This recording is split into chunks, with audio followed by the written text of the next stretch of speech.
Welcome back to TF Customs shaving brushes. Just turn the volume down on the TV. There we go, before we get a bit of feedback. So how are we all tonight? Good, I hope. Welcome back. Tonight we're going to be doing we're going to sort of follow on from where we left off the other night when we made up the hybrid blanks. So we're going to pour them with a bit of clear in them tonight. Hopefully we can get them ones out of the way. And then I'm also going to do, or we'll talk about this one, which was that's the machined down version of the razor blade blank that I've been showing fairly regular on the stream in the lives. So I've machined it down, ready to take a top part, and we'll just have a bit of discussion about what we're going to do on the top. I've got an idea, and I think it might look okay. I'm actually thinking of doing it in clear, but trickling a little bit of red spiral, smoky spiral in the top section. That's my thoughts anyway, but we'll see how we go once we get into it. Let me just pull up the chat now, so I can see what's going on with everybody.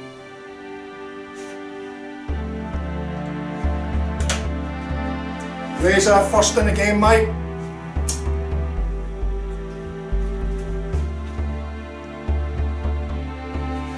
Yeah, it should be good, should be interesting. I mean, the casting part will be fairly basic tonight.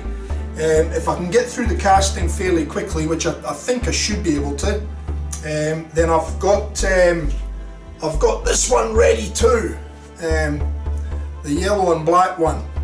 So I've got that one ready. If we get time, I'm going to turn that tonight in the stream.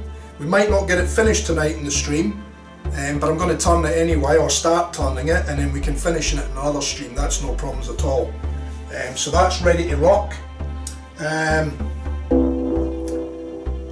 got another couple of things to show as well. So I got my little coins for the bottoms of my brushes now, so I'll show you them later on as well. So I've got a whole bag of them there now in two different finishes, antique silver and antique brass. So I'll let you see them later on. And Razor, you might even be the first one to get one in the bottom of your handle, mate. I reckon the brass would look nice in that yellow and black one. But anyway, we'll show you them later on, so don't let me forget. But I've already done a little bit of preparation here, so let me go to camera 2, and you'll see I've got resin already measured out. I've got the part B measured out. I'm just going to mix them two together. We'll give it a stir up, and we'll start pouring clear into these hybrid molds. So yeah, we'll get this one done, and if I've got to mix up more, we'll do this one. I'm still a little bit disappointed with this one in the way the colour's looking. But look, we'll get a better idea once we pour the clear in there, so we'll see how we go. I'm going to use this little mould here to cast the top section for the razor blade one, so that'll get attached to that eventually, and then be turned as a single handle. So if we can get time to do this one, I'm going to do this one. I've got the stuff ready here to go. Yeah, so let's get cracking and let's see how we go, right? How's the music? Is the music okay? My sound volume looks a little bit high, so we'll turn that down a bit. That's probably a bit better. How's the music volume? A bit loud. Okay, so we'll turn the music volume down a tad. How's that there, mate? Beautiful. Music volume there is good. I like to have a bit of music because it breaks the monotony when I'm busy doing something and I'm not talking or watching the chat. Is it still a bit loud, mate?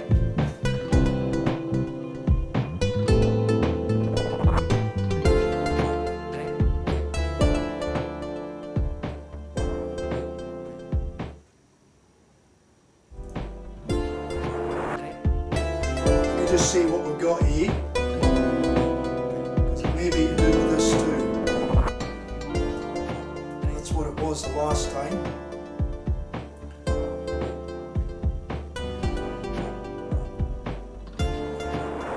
So is that good now, mate? With my voice and good with the music as well, or could the music still go down a tad?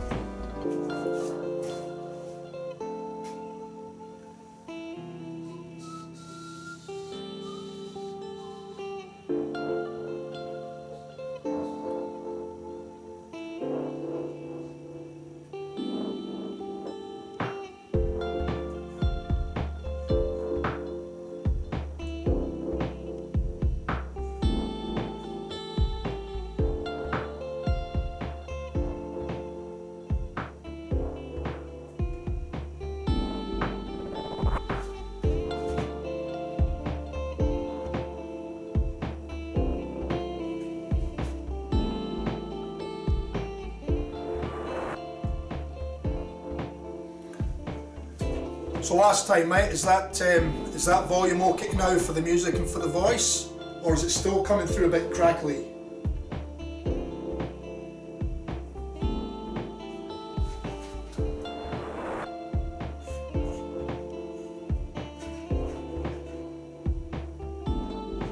Let me just try the audio here. So that all looks okay. And that all looks okay.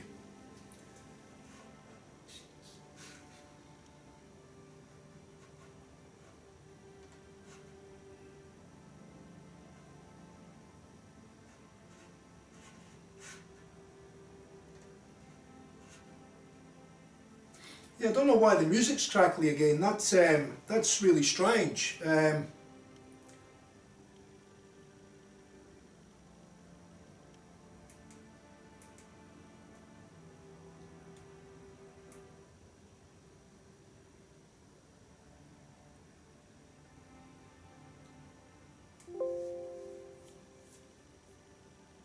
No, that's alright, mate. I'd rather get it right.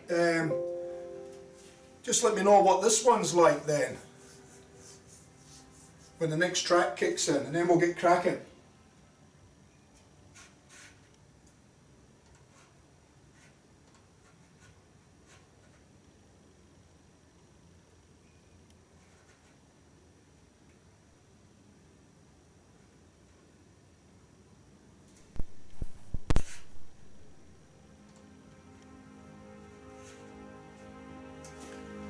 How's the music now, mate?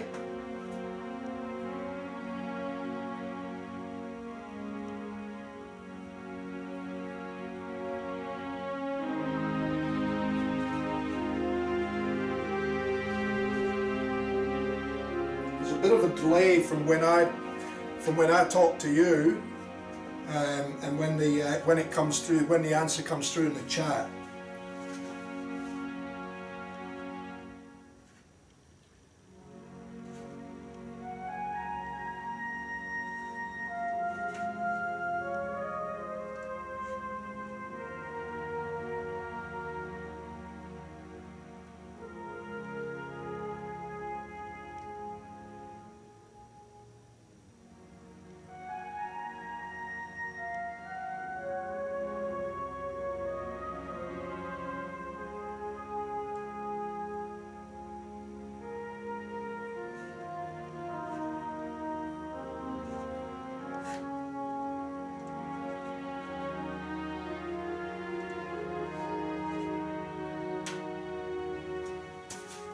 So we're all good now then. Excellent. Excellent. Alright. Let's get to it then, eh? We've got a few in the chat, showing 4 at the moment, so say good day guys. If you're in watching the stream, we'd like to know that you're there and joining the chat. If you want to sit on the side, that's fine too, no problems at all. Alright, I'm just going to mix part B with part A. That's the 3-to-1 mix as usual, using the new epoxy resin that I've used for the last couple of live streams. So I'm just going to give this a good mix, and we'll start pouring this first lot of clear into these hybrid moulds. And this is all trial and error, so I'm hoping that the core flute for the moulds is going to hold up okay. it will, you know, like I said, we'll soon know. We get resin filling my pot or resin leaking out the mould, that's for sure. We'll soon know. So I'm just going to make sure this is well mixed.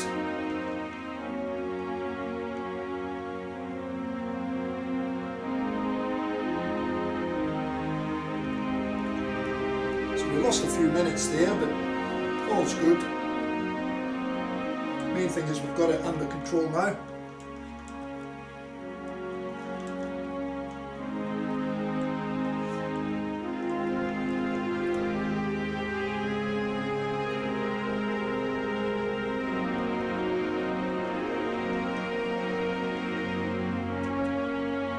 I'm going to try and pour the two of these, and then we'll open up the pressure pot and we'll put the two in at the same time, hopefully.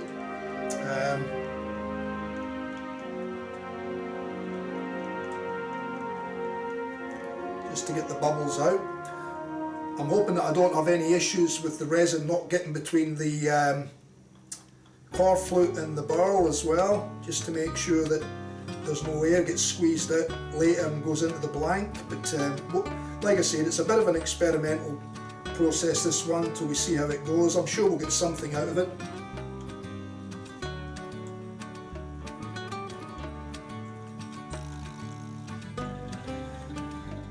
So that's pretty well mixed now, I think, so I should be able to start pouring that.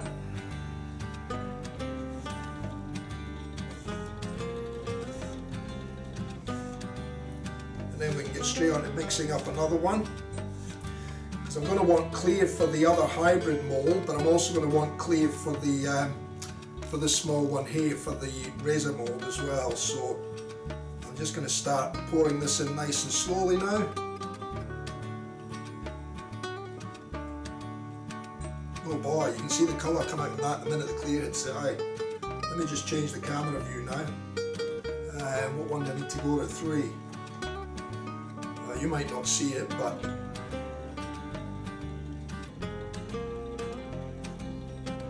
maybe if I bring it in closer, you might see the colour pop a little bit more.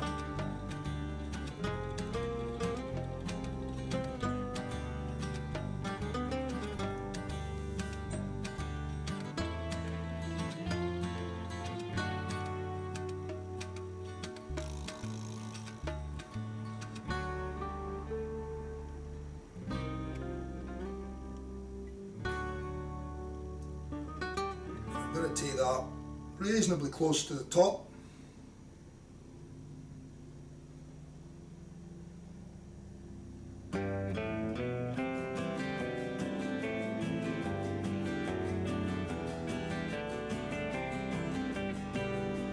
So far so good.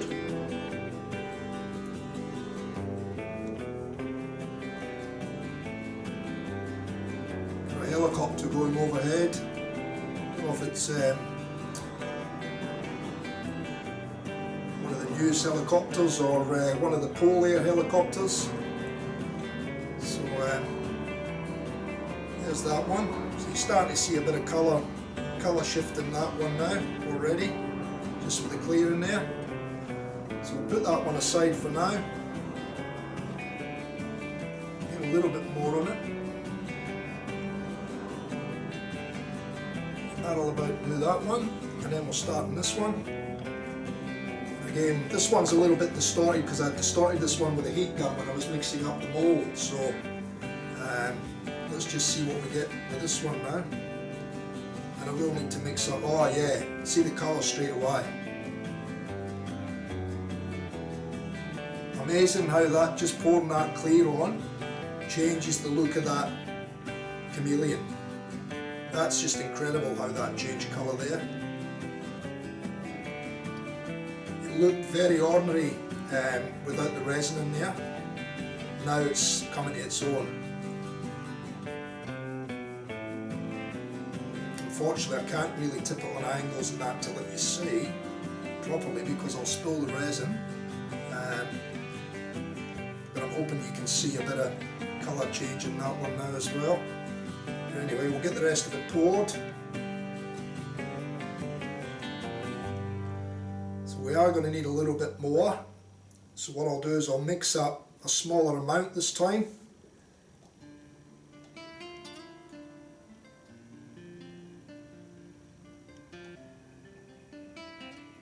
Because we don't need too much more in that one to fill that one, but we'll need a bit in this one as well. So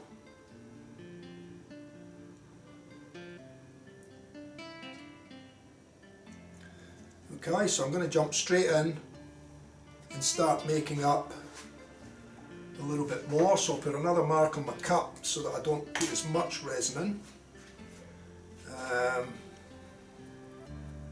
I think I might go with about 40 mils. So I've filtered that line there, and I do the same with this one to there,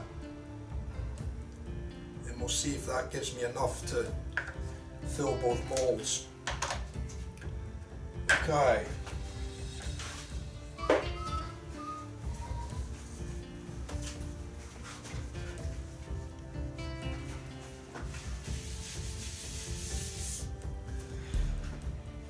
Alright, so we'll stick that one there.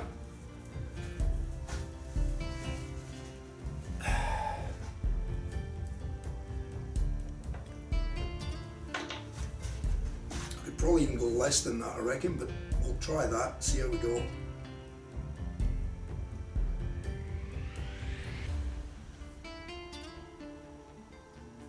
That's one.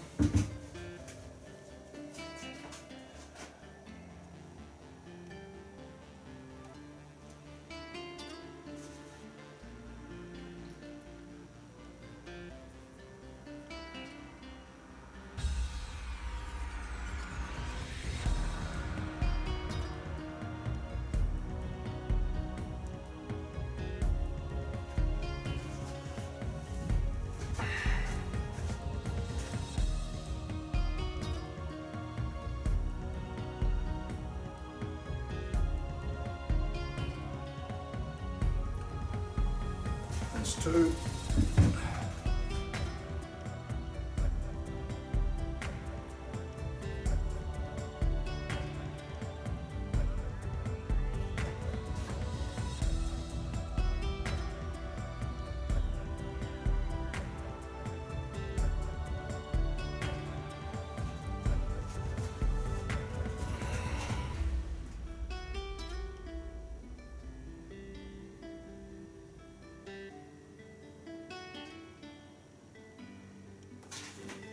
Three.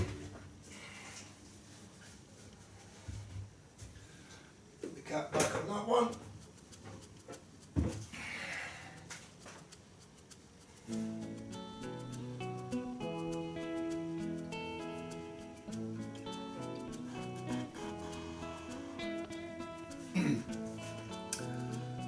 So have you all had a good day today?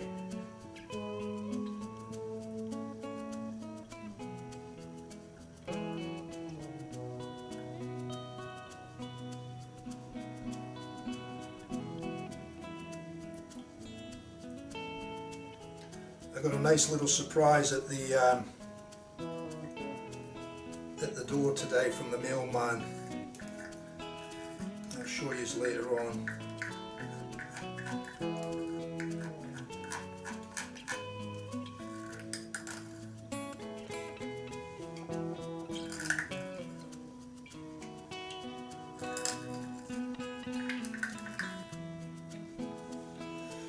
Okay. That one, and now we'll stick that out the way over there. We'll put in part B.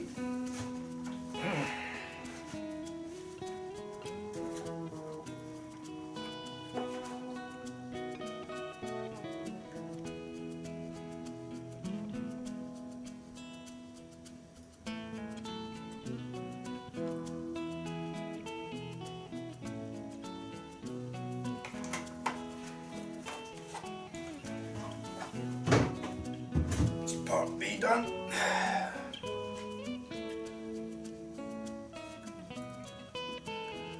Now this may be enough It might not be. If it's not, we can mix up just a touch more.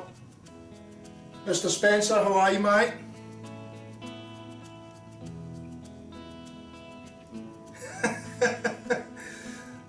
That bloody bell, eh?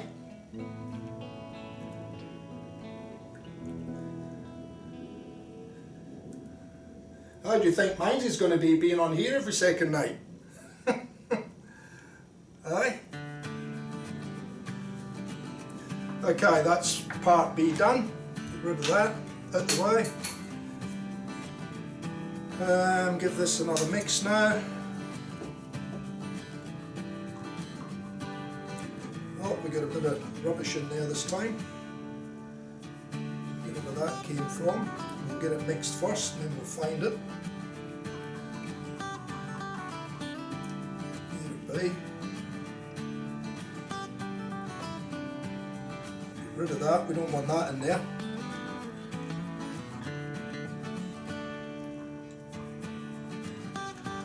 So we've poured one, we've got a leak. We have a leak. That's not going to be good at all. Where is that coming from?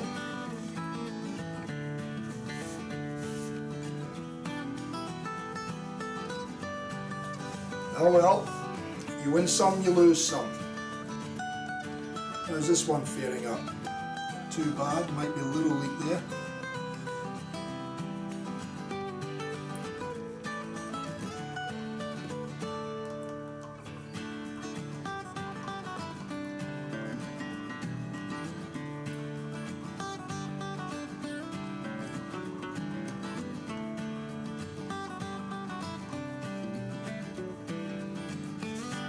Definitely got a leak there, so I don't know what I'm going to do there.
Yeah, I just don't know how this one's going to go. We've got a bit of a leak in the bottom of this mould, so I'm going to put it in the pressure pot. I'm not sure whether it's going to leak out all over the place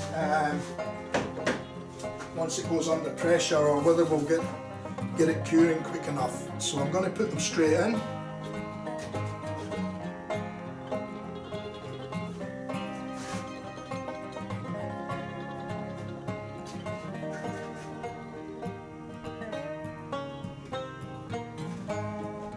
I'm going to put these two right under pressure straight away.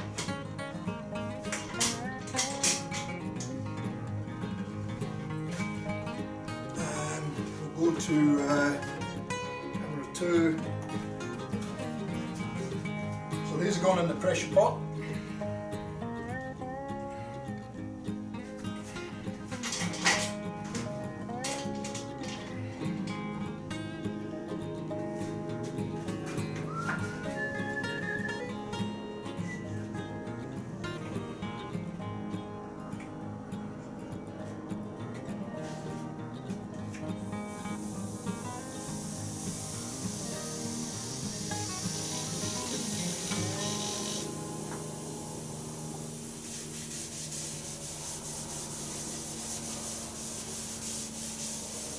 I should have really waited until I got this last one in, but I just want to try something with this last one before we do that.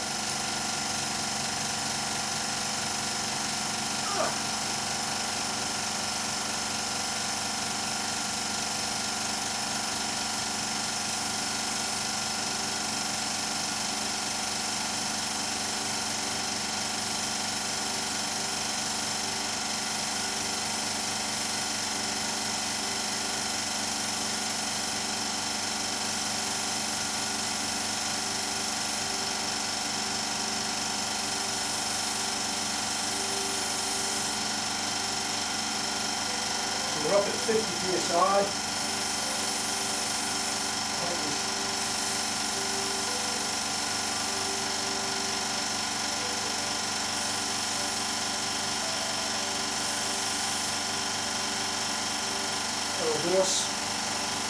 Now with this one, what I'm going to do is I'm going to use a translucent red tint in this one. I'm going to try and see if I can get a couple of swirls in this.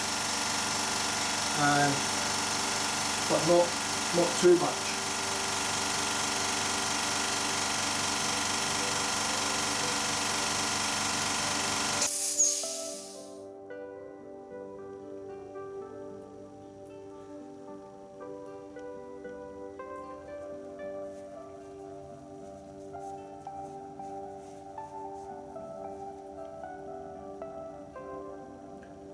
I think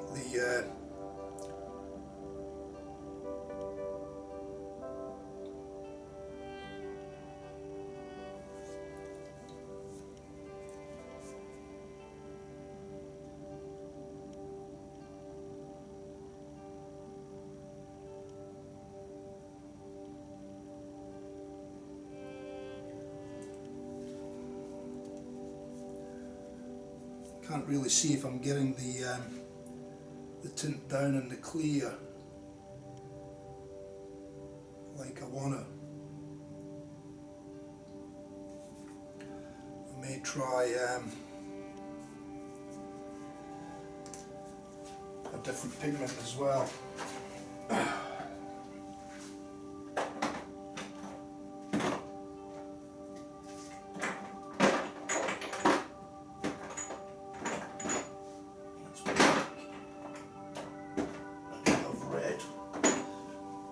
Try a little bit of red.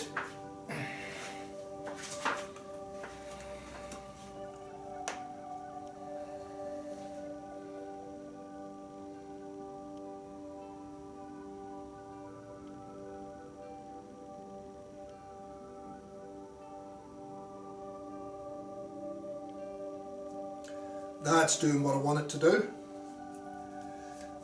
I'll just flick you back to the other camera. So we'll go back to 3, and I'm hoping you can see the red swirls in that that one I've just done. This one here, I'll bring it in a bit closer. So this is the top piece that's going to be put on that razor blade blank that I've done.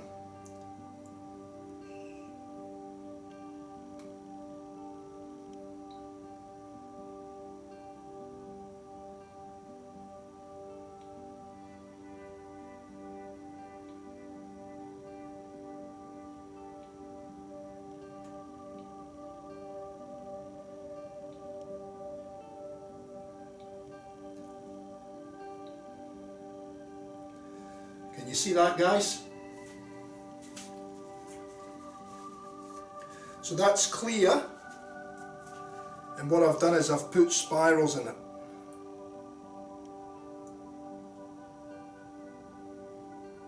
And I'm hoping that's going to be enough there just to do what I want it to do.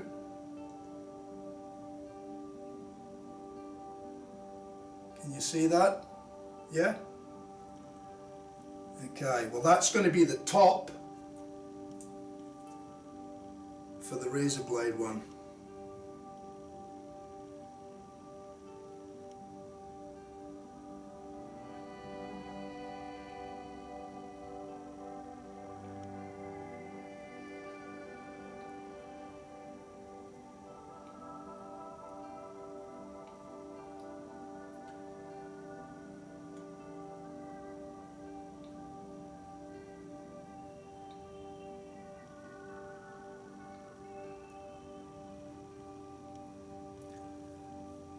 I'm going to leave it at that, because if I go much further we'll actually spoil it. So we'll put that red pigment away.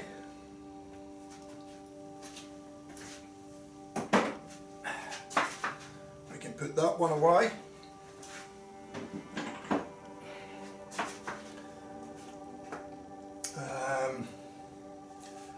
I'll get rid of all that and that. And get a fresh towel.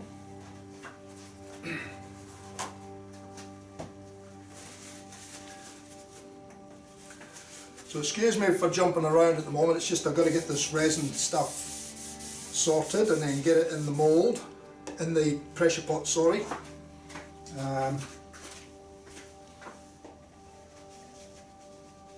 Give my hands a bit of a rub a dub dub.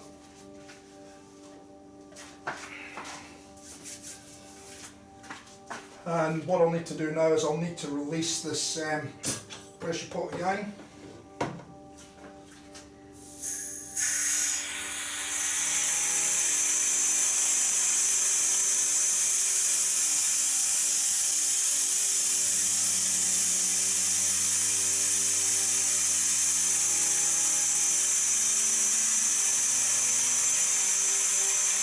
That one, that's the shot that you need to see. So it's clear and I've put a lot of red spiral through it, just in down through in the clear.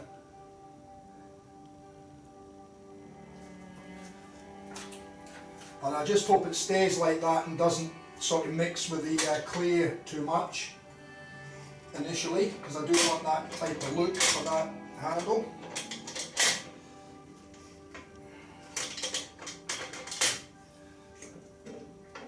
I'm just not sure how our hybrid ones are going to go with the having the little lake, but we'll see how we go. Hopefully it'll go off pretty quick.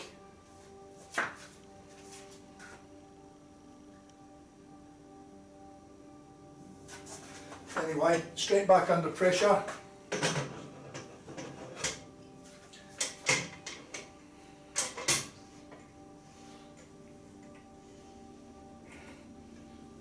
And hopefully we can possibly see these at the end of the stream, if all goes well.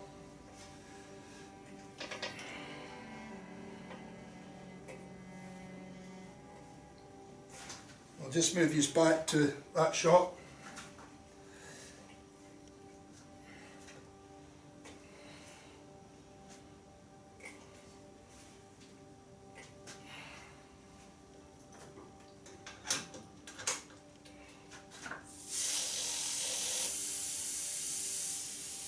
So we'll just pressurise it again.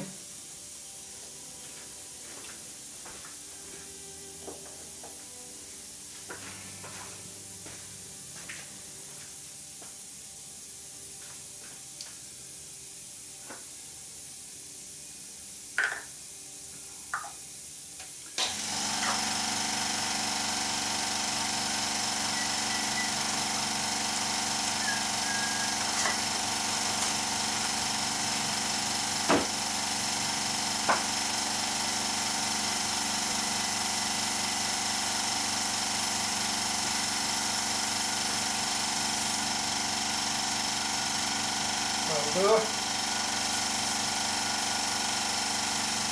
2 seconds just till I clean up a little bit here, guys, and then we'll get on to the next thing, right?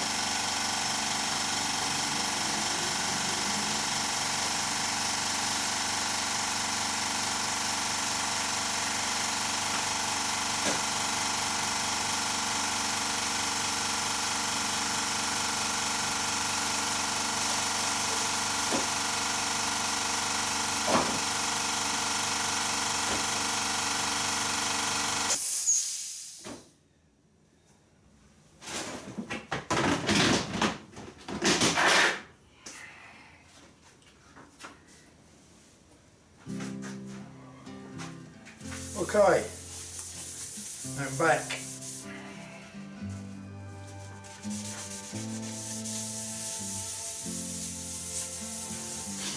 Okay.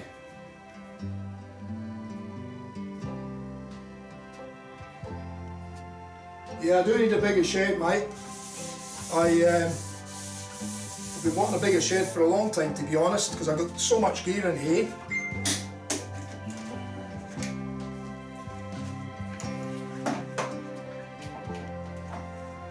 I've got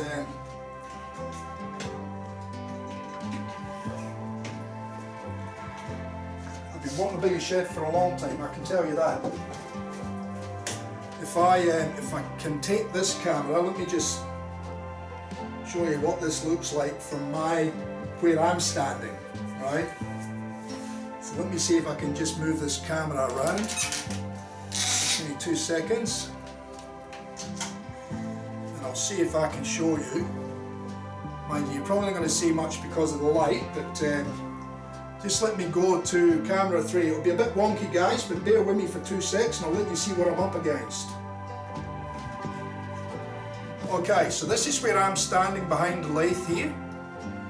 Okay, so that's where we just had the little table. Off to the side here is where I'm controlling the cameras and the software, the sound, the music, all that sort of thing. So that's what I'm looking at there. And over the back there you can see I've got tools and timber all shelved up there. Down the back I've got my fridge for my glues and my resins and everything. I've got my little oven there for cooking stuff up, stabilising timber. My radio, my big fan. I've got a big dust extraction system down the back corner. I've got a little one just in front of us here, which is the one I had in front of the lathe here until I moved it. Then I've got my monitor here, which is what I'm using to monitor the live.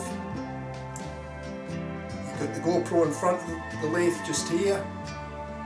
Got the other camera there. We've got 3 banks of lights up, and I don't know if you can see down the back of the shed because of the lights, but I've got my woodworking bench right down the back there, and then over the side there's, you know, tools everywhere, and router tables and grinders and all sorts of stuff. So yeah, I could definitely do it with a bigger shed. There's my planer.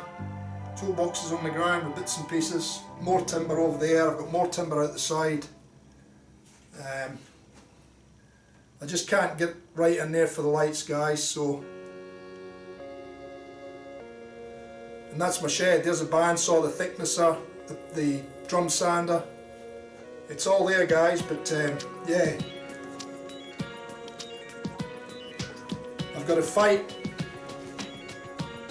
fight for space every time I come in the shed here, so not easy, but I'll make do with what I've got. We've just got it, haven't we? There we go. Let me go back to there. So yeah, so there we go. That's just a quick tour of the shed. You don't see everything there. I've got table saws and disc sanders and belt sanders and disc sanders, you know. I've got buffing stations and grinding stations and scroll saw station and thicknesser, right. I've got all the gear, but I've just got no space to use it. Anyway, enough of that chit chat. You can't really see the razor blade blank now. You can actually see how I've got the 2 razor blades in the centre of the blank there though, crisscrossing one through the other one, and obviously they go down the length of that handle. I just machined this up on the lathe today, on the metal lathe, because I wanted it perfectly round and perfectly surfaced on the flat ends, so that when I make the top piece I can actually bond the top piece to that and not have any joint or any defects in it. It'll just be a perfectly nice flat finish there. So once the CA goes on that just goes clear, and then basically the other piece will go on top, and it will give us a nice clear finish to both surfaces. So the other piece, once it comes out of the pressure pot, that'll need to be machined on the metal lathe as well, and faced off, so that I can get a nice two flat surfaces together to get the perfect bond, and then basically that'll be then ready to turn into a handle. So that was what that short mould was, where I used the clear and then I spiraled some red pigment in through there. That'll make the top section, and hopefully that should look okay. So but time will tell, so it shouldn't be too far away now. Each day we're getting a little bit closer with that one. Now what I'm going to do is I'm going to throw this blank in now, which was one that Razor wanted some time ago.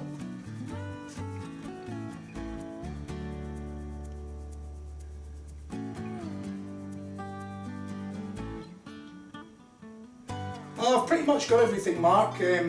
Yeah, I've got everything I think I need now. I don't think I need too much more. It would only be a case if something fails or needs replacing, that I would have to replace any gear. I mean, I've basically got everything that I need to do what I need to do.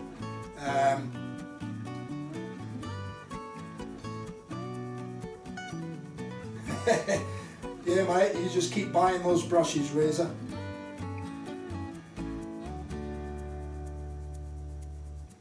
It's reasonably tidy, but yeah, I've got to spend days in here every now and again and just make sure that I tidy everything up, because I tend to leave stuff lying around because I've got nowhere to put it. So that's the big issue. But I'm hoping to put some new benches in along the long wall, and if I can put new benches in there, I'll put cupboards and shelves underneath it, and I'll put shelves up top as well. So that should take care of a lot of stuff and give me more bench space basically. And then I just need to keep it as bench space and not as a dumping ground.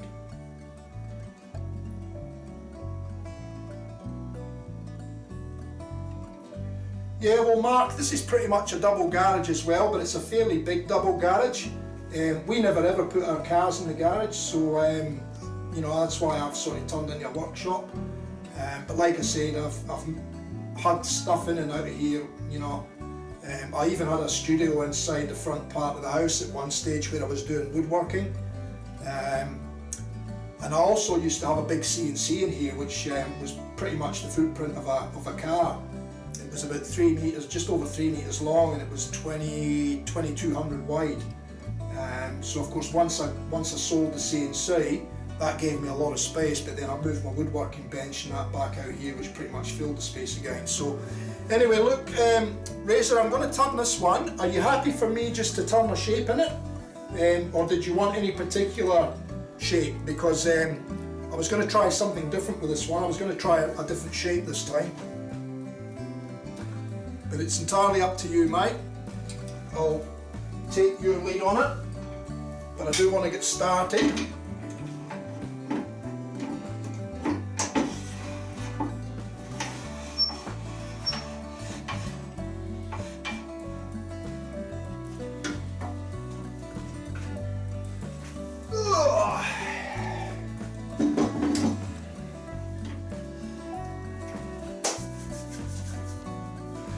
Okay, well it's experimental. We'll see how we go. We can always turn another one if all else fails, so it's not a big deal.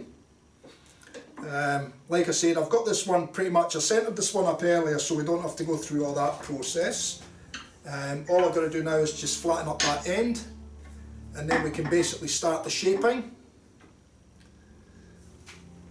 Now, oh, one thing before I go any further too, let me show you something, eh? I'll have to show you on this, I'll show you on this overhead camera. Before I forget, I got my little medallions for the bottoms of my shaving brushes today. They arrived in the post. I was quite excited. I've been waiting for about 2 and a bit, 3 weeks for these.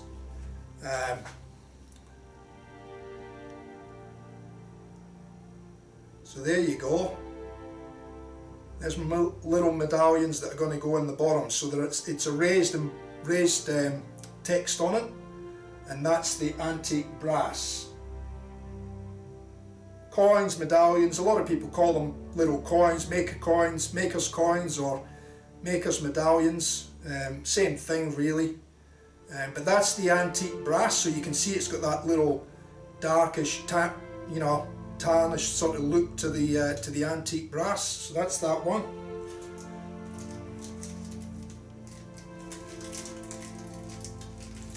Yeah, I think the brass will look good in this one, this handle here, Razor. Just let me show you the other one. So this one's the antique silver, which looks quite nice as well. Just going to get them out of the little packets. I think this one's got a little hair or something on it. And there's that one. So that one's the, as you can see, that's sort of silvery. But it's got like a black in it as well, so again it's antique silver. So they should look quite nice in the bottom of the brushes. So this might be the first brush, Razor, to get one of my coins in it. And yeah, the brass would look better than the yellow and black for sure. Anyway, that lets you see them.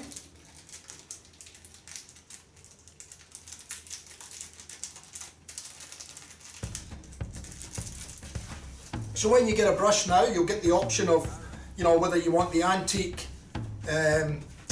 silver or the antique brass. You'll get a choice, and if you don't want one, you don't have to. So let's get cracking.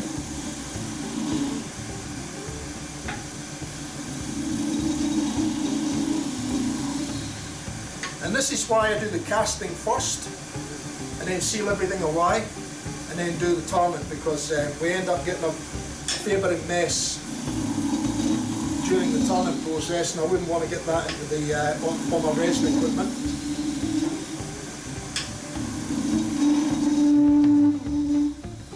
So I'm just facing off the end again here until we get it nice and smooth.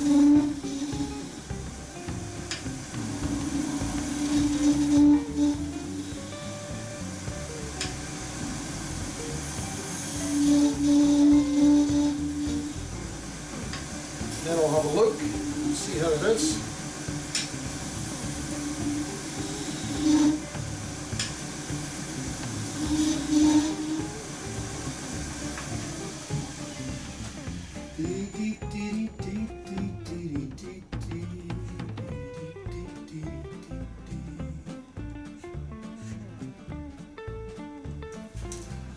Oh good, so we'll keep going there.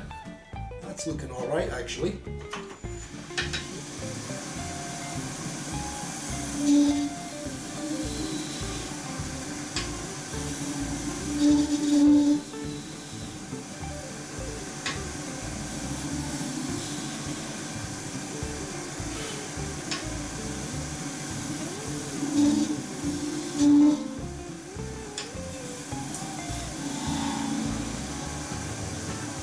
Alright.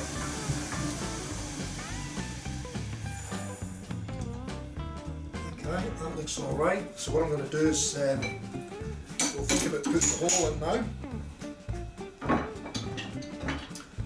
Now I'm going to fit a 26mm 2-band finest in this one, guys.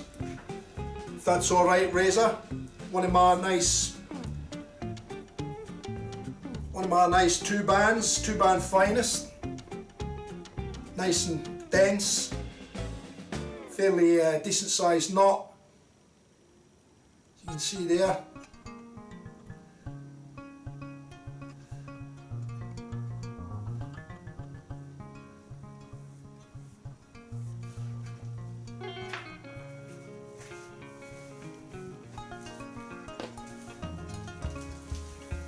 Yeah, that's no worries too, Mark. We can do that. I have set a couple of coins, buff year coins and stuff into brushes for guys as well. So yeah, that's easy done. Alright, now I put a couple of marks on here earlier today. So that was my top mark for the brush, as you can see, just on the edge there. And then I've got another one about here. And then I've got another one down there. So this handle's going to be about 69-70mm long. But I'm just wondering whether I need to actually increase that one slightly. I might just bring that one to about there.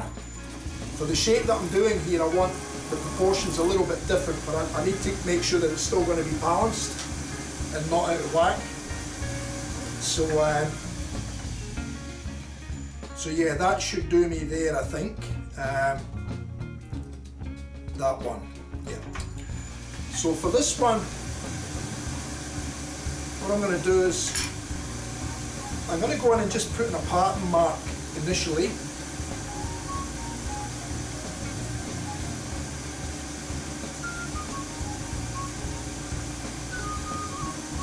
Up near the top here.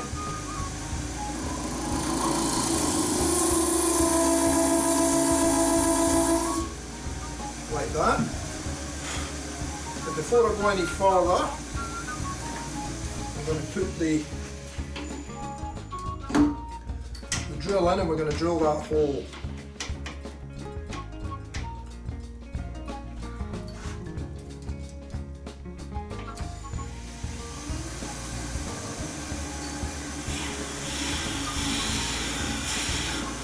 Slowly lift down.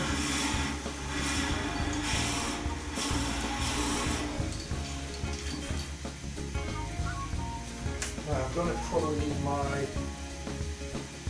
air hose. Hopefully those blanks will be cured so we can take them out of the moulds once we get near the end of the string, hopefully. Set my gauge on 0 here now. Move that in until it touches the end of the blank, like that.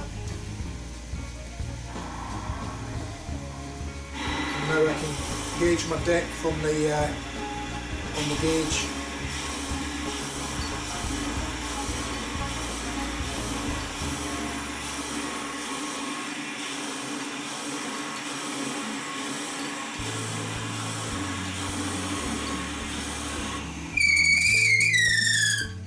Now that's not at the depth yet, but I'm just going to get a rough idea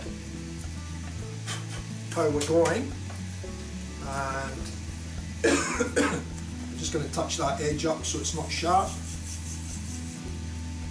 Otherwise you cut the hairs on the outer of the knot.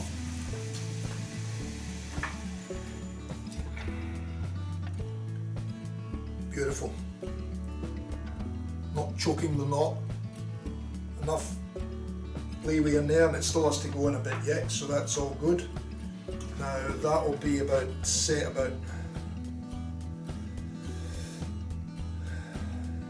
that's about 70.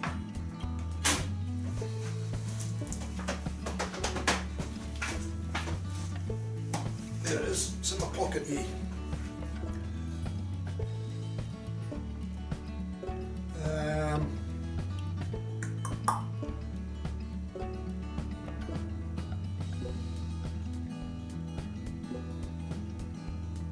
Yeah. So we'll go about 17, I think. Maybe just 16. So again, I'll set my gauge on 0. Bring it up till we touch the end of the blank. There.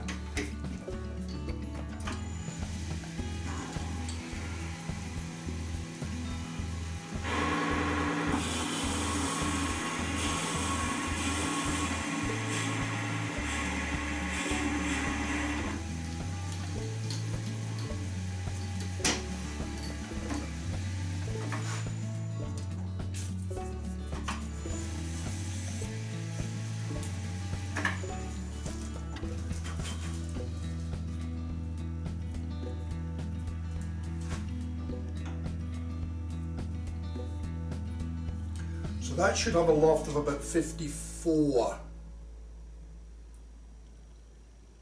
Yeah, 54. We might just go a tad. It's just a bit over 54. So again, I'll set my gauge on 0. Touch the end of the blank.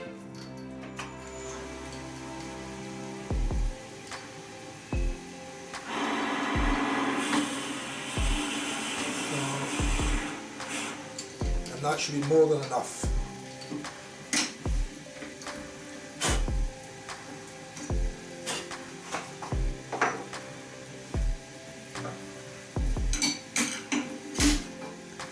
Take that out. I'll put the 25mm Forstner bit in for doing the bottom of the handle with the coin. Use that later. Okay, we can leave that there.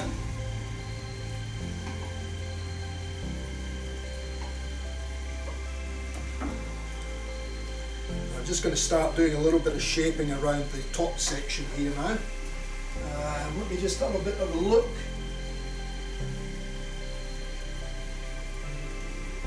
Sounds great, yeah, loving the badges like it. Great idea, Mark. Really nice addition to one of Tony's, yeah.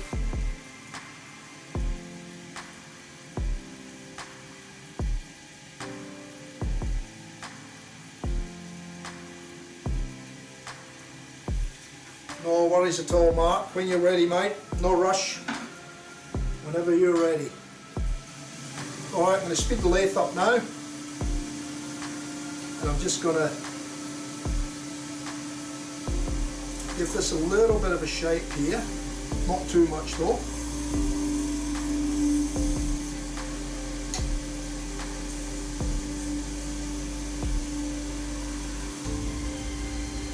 Want to slightly round the top surface over just slightly without taking any depth away from the knot recess. It's feeling nice and smooth now.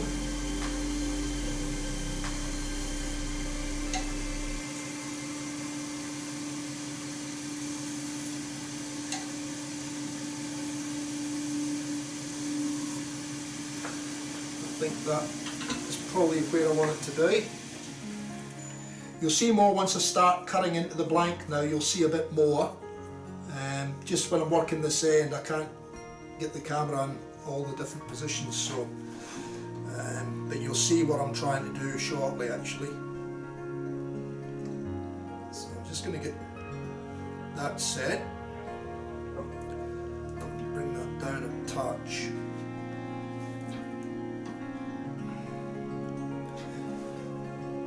I'm going to go onto the carbide for this now.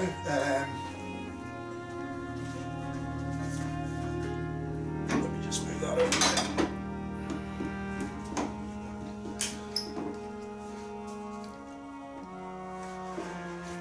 So what I want is this piece here, so I can get into finer detail with that one rather than the big round one that I normally use. The big round one I'll use as well, but I'll be interchanging between that one,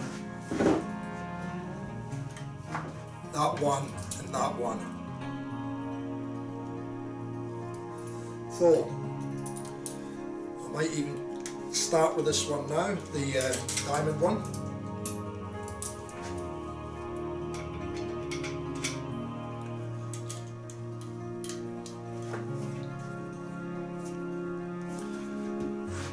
Bring the tool rest in now.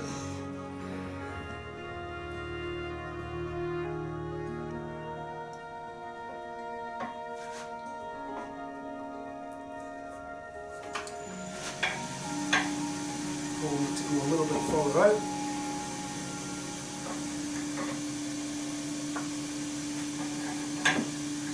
Okay, so very, very gently.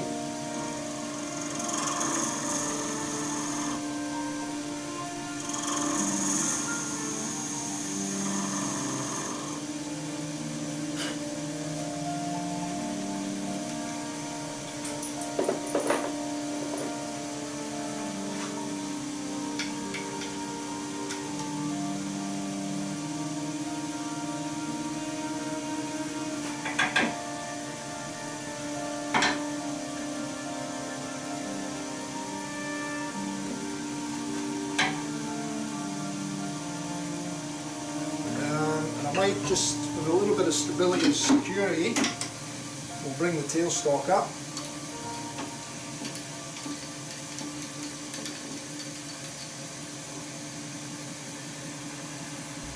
That'll just help lock it off, give it a little bit of support.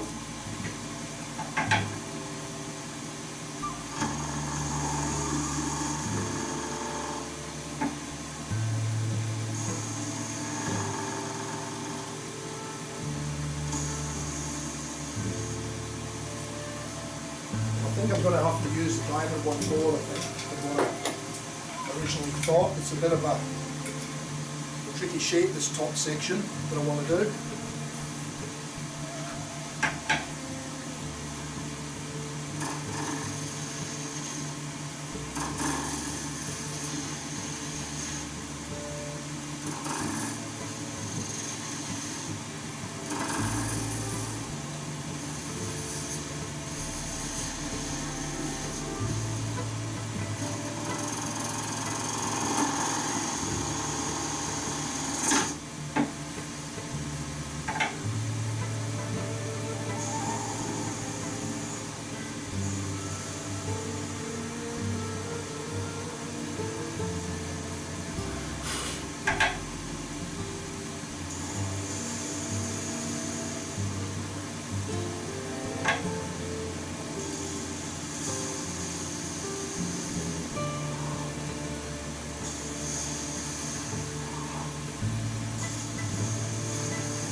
Tricky one. Shape is in the way.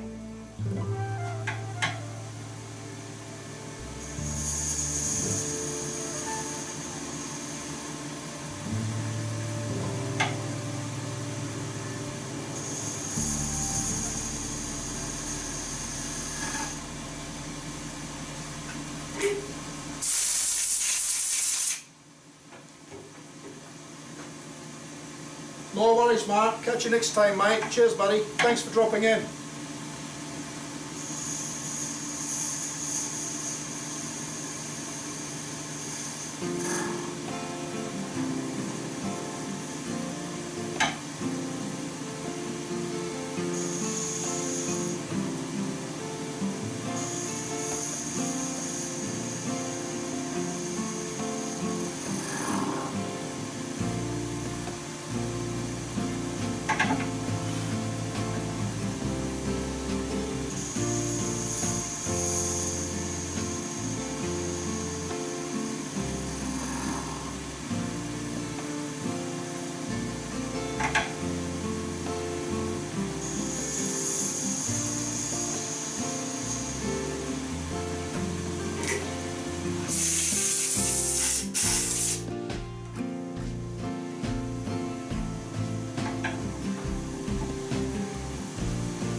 probably not seeing the shape yet. You will once I change the camera probably.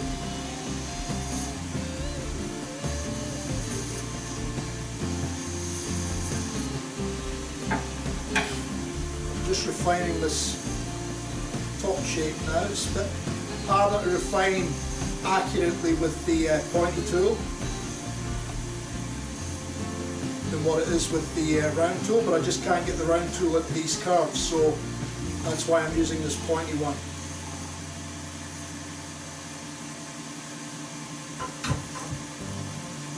But now I'm going to have to try and see if I can get in there a little bit. I just want to refine that a little bit.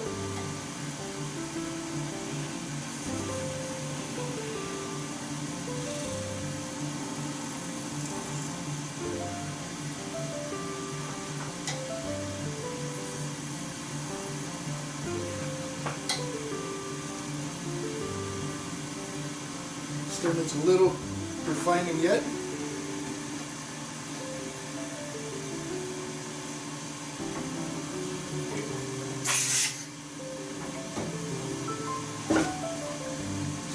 Go in with this one again, just on that top section there.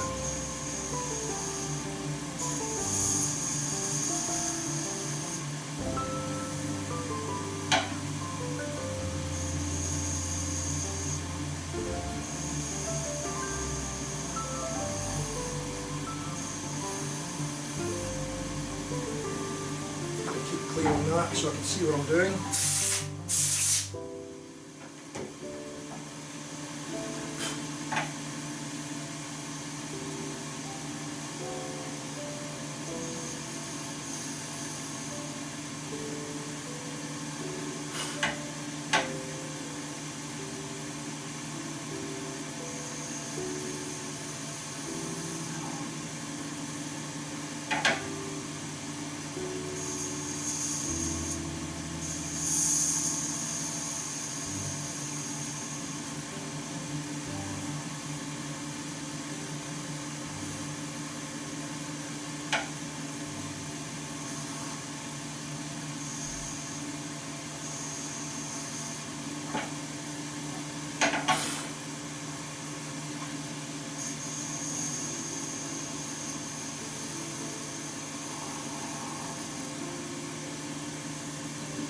Getting there, very, very slowly, just a little bit at a time.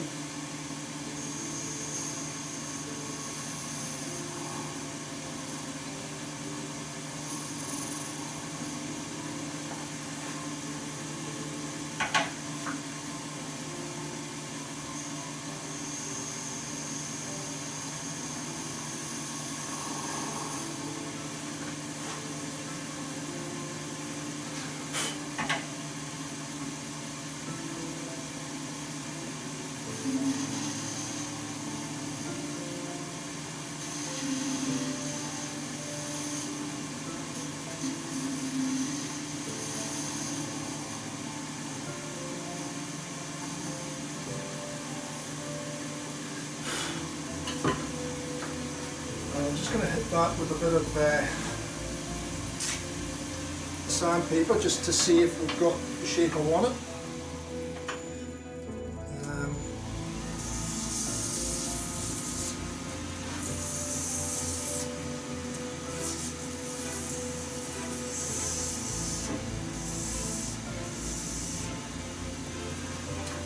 And I need to just take a little edge off that top ring. Yep, that one.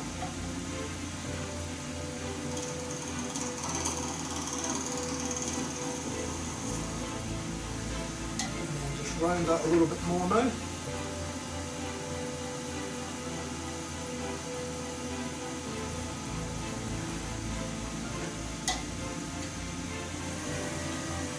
Spin the lathe up a little bit.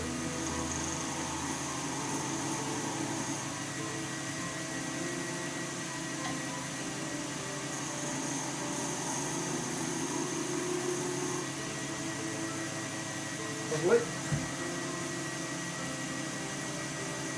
I'm reasonably happy with that. I just don't know if I can get my point in that groove there though.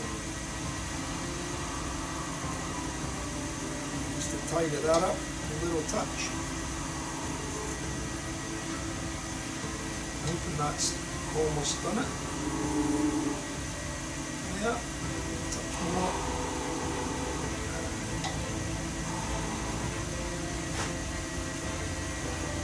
Okay.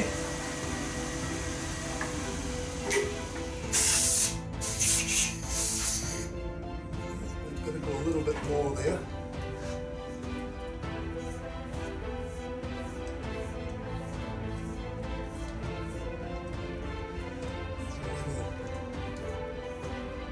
A little bit there to come off yet. And I may have to drop a little bit of C in there. Just give me 2 seconds, guys. Razor.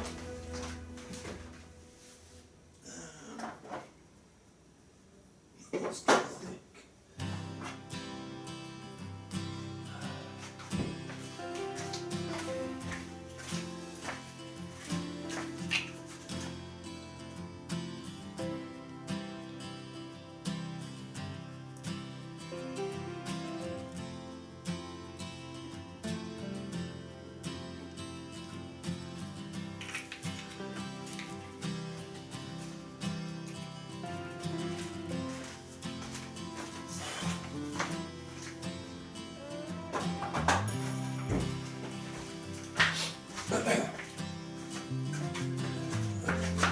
And up with a little bit of activator.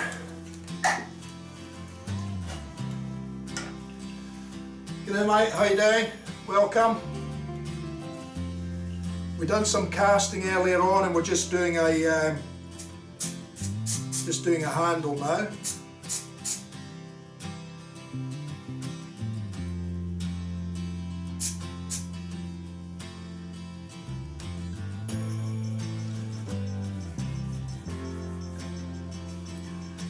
Okay, so we're all good there now.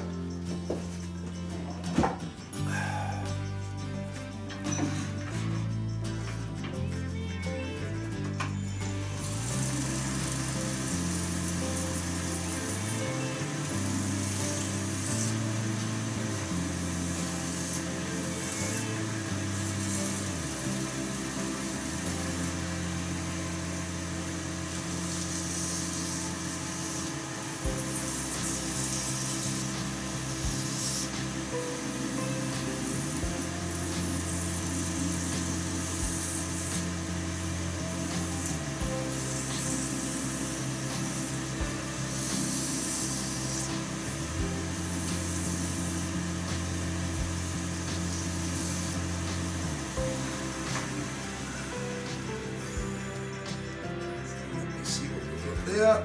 Okay, need to go in with just a little bit of a tickle on there. So very, very carefully, very, very gently.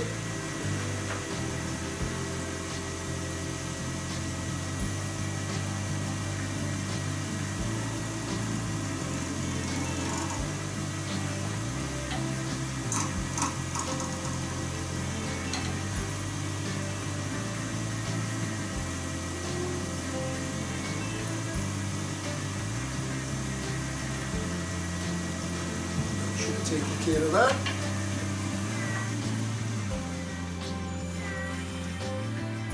Okay.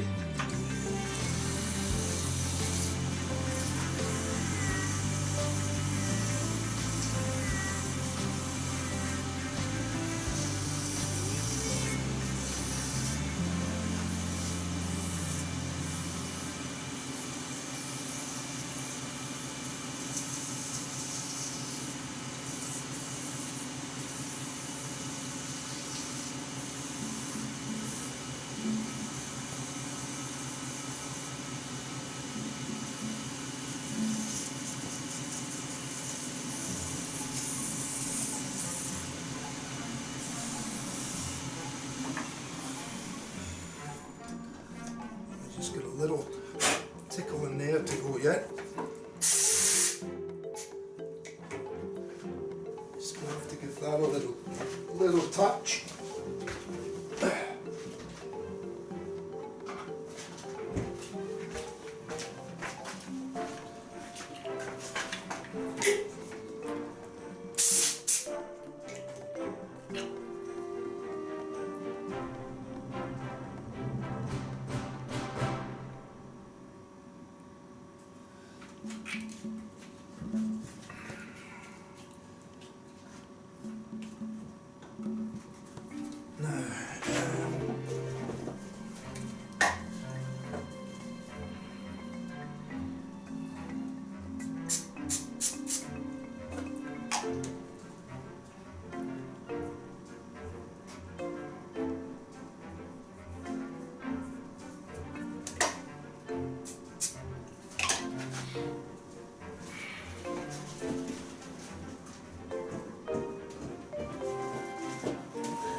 Okay, should be happy with that now.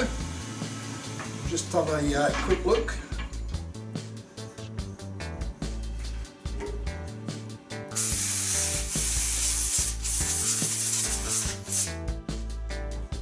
Still just one tiny little bit there that I'm not 100% happy with, so I'm just going to go again.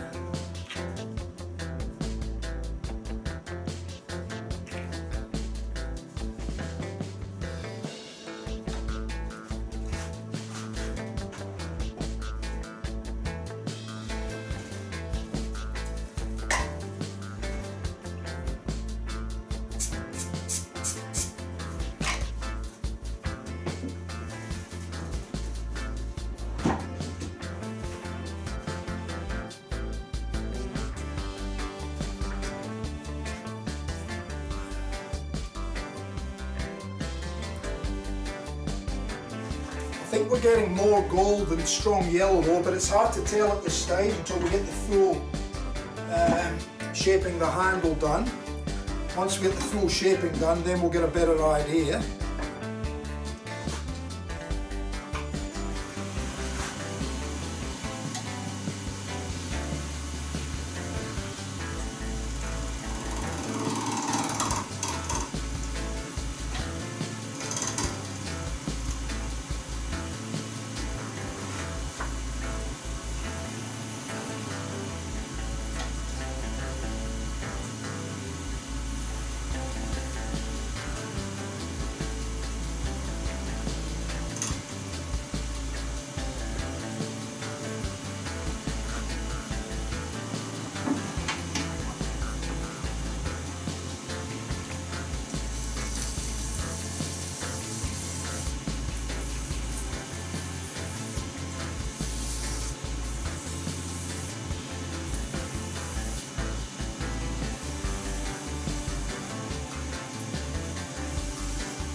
I might give you a different view of that now just to see if you can see it any better.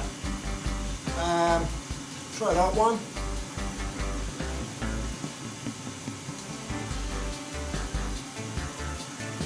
Just going to go in here and touch that up just very, very slightly.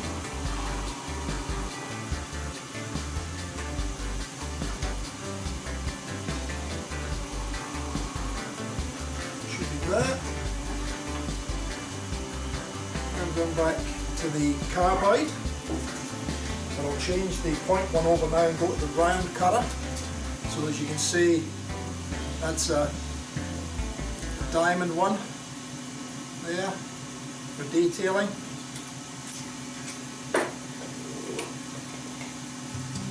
And the one I'm putting in now is the usual round one.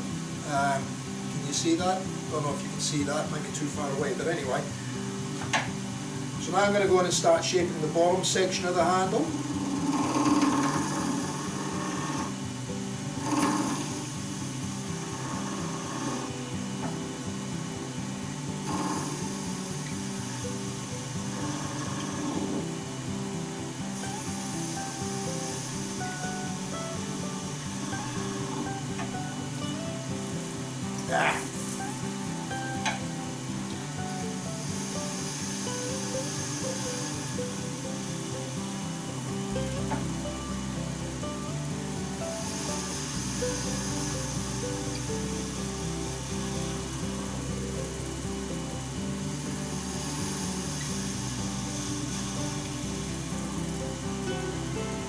To clear that, guys.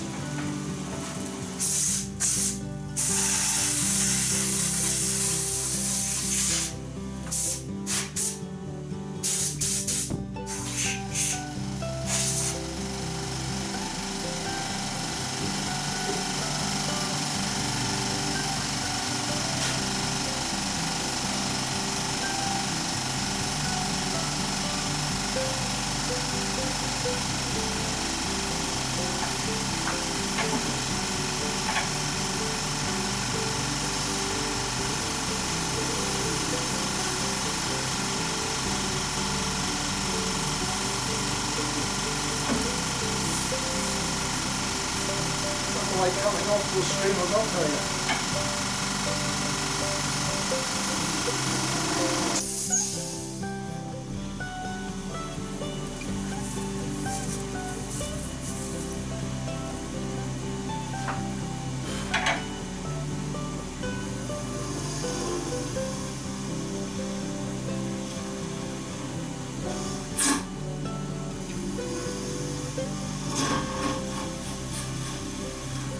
Wanted to grab the tool in my hand there.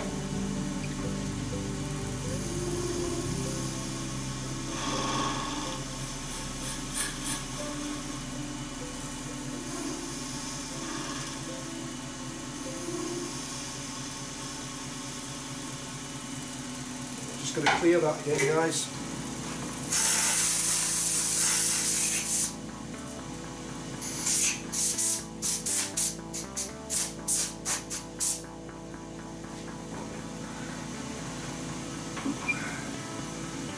Going to dress that little ring below the top section down just a touch so we get it into round. Just let the tool rest out a little bit.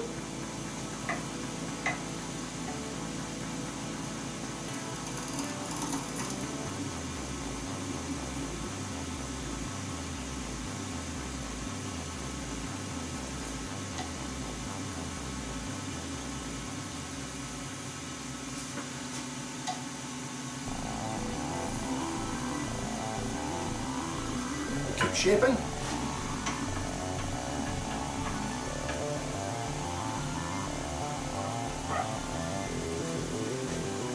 Can you see that shape starting to form there now?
Okay, now I'm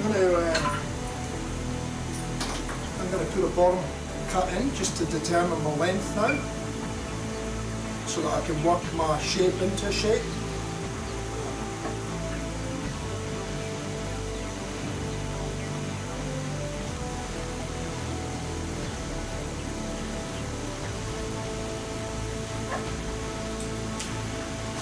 And pattern tool.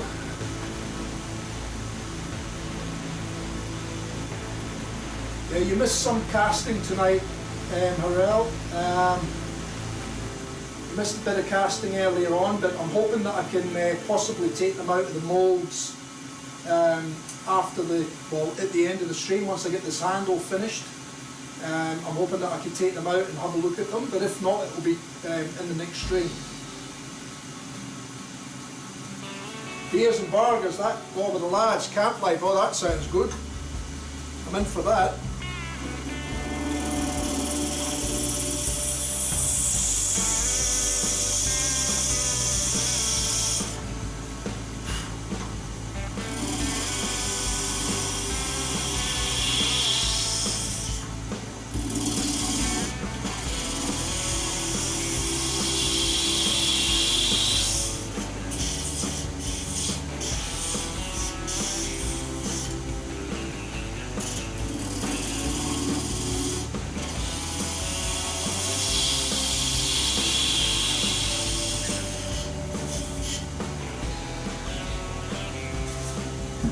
I went on some search training last night with the SES, and we got to the place where we were doing the search, which was in the scrub in the bush, and we got there and we were almost all set up, ready to go to start the training event. And the next thing, it got cancelled and we all had to go to a live search. So luckily it was in the local area, and he was found, the old fellow was found, so all's well that ends well.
Okay, we're getting closer. I'm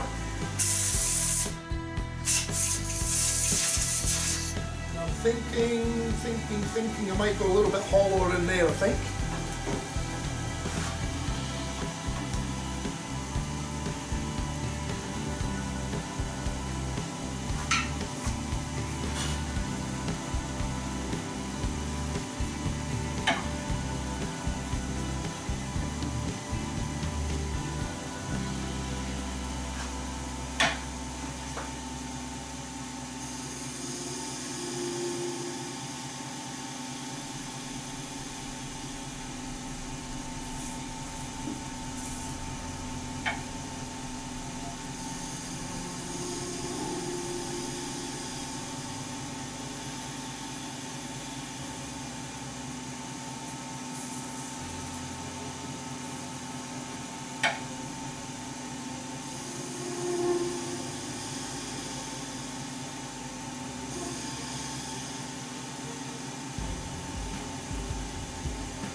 checking it to see what I think of the shape.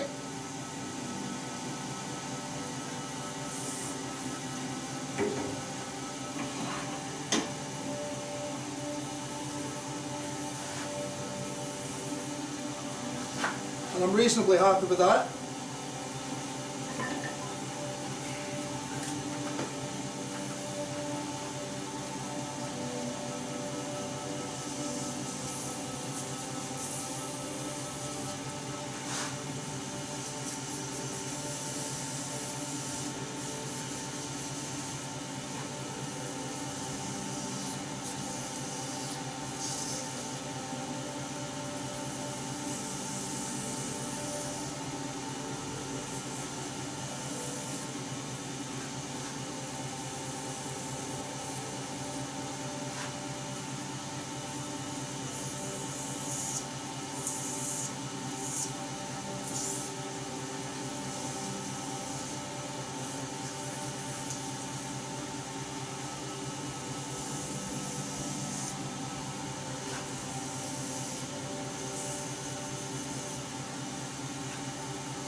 Yeah, I've got copper, I've got some different leafing in that there, mate. I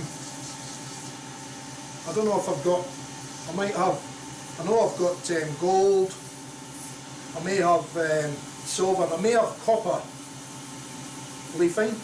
I don't know the actual stuff that Dan Rob uses. I don't know whether it's a leaf or if it's another product that he's using.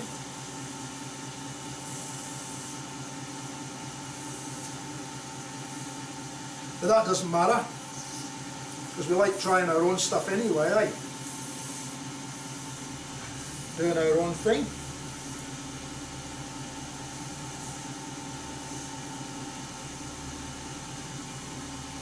I just got a little, I just need to check in this groove here to see what I've got in here, because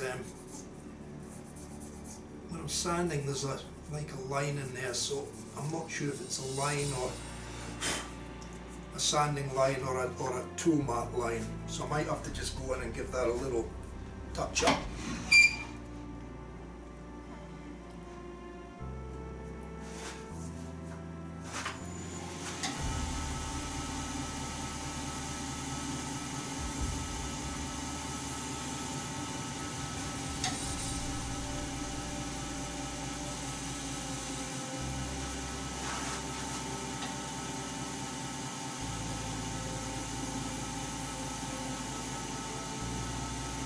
Better.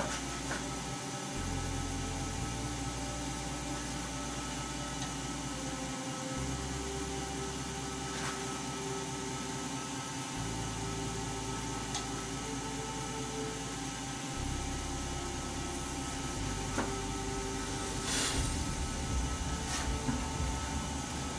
will try a bit of sandpaper in there now, see how we go.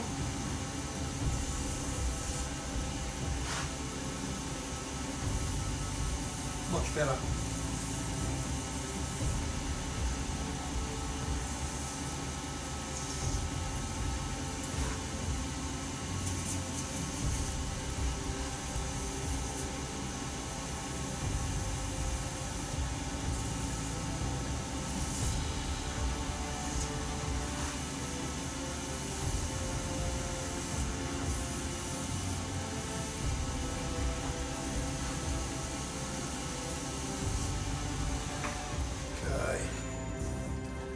See what we've got here now. So you should be able to see that shape now.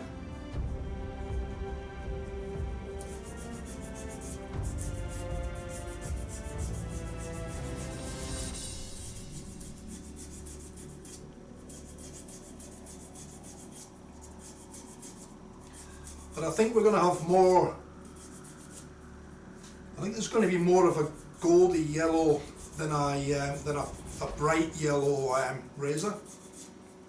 Oh, a bit of paper, 2/6.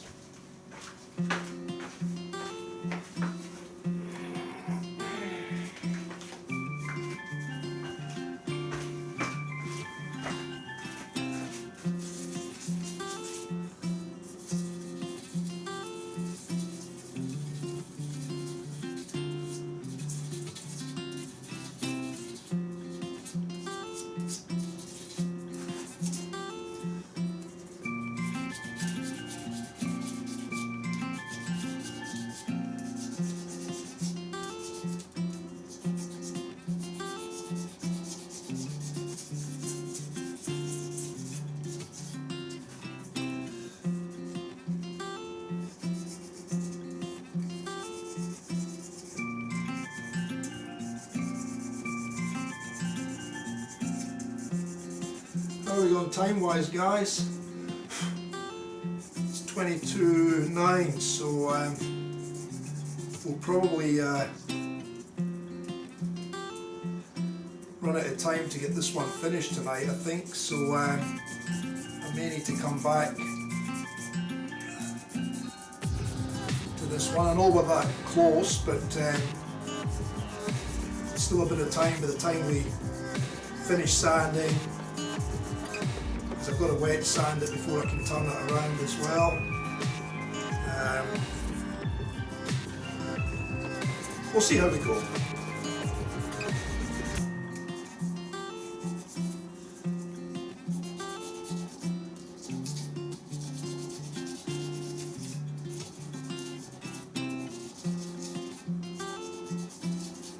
We've still got a few viewers watching the live.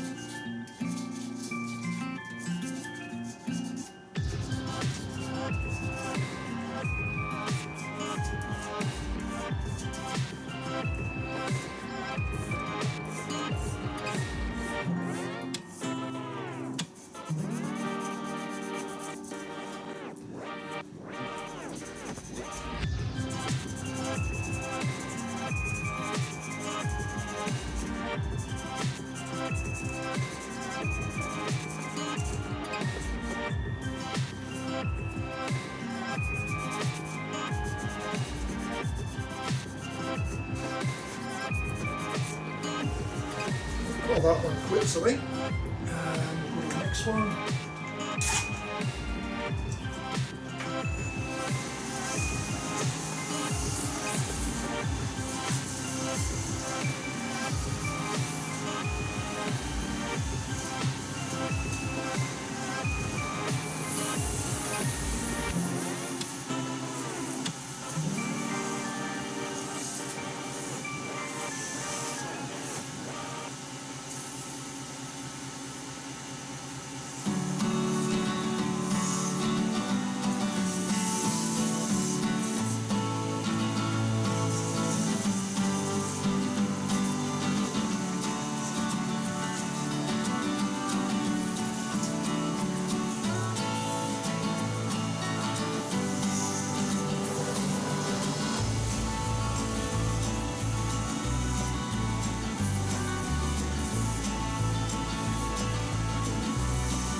Mr. Stanway, how are you?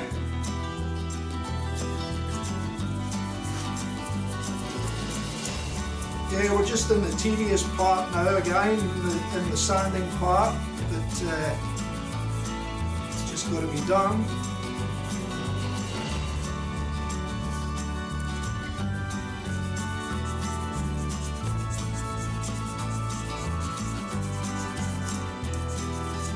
Welcome back, Mark.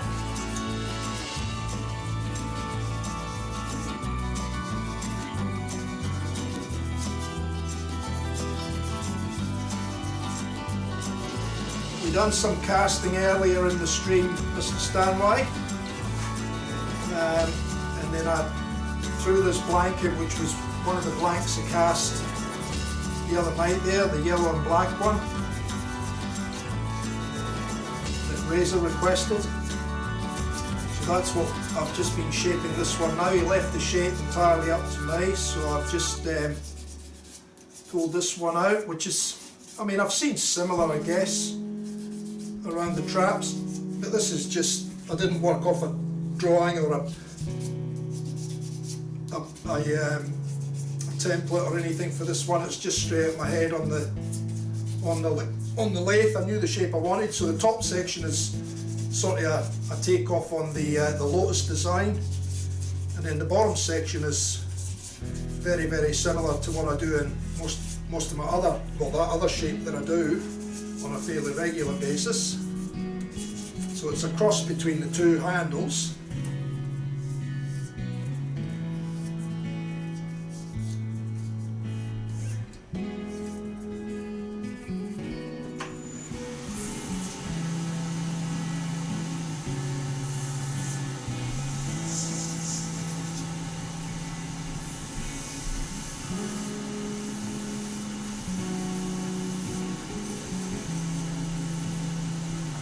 I guess it's just my take of that shape, so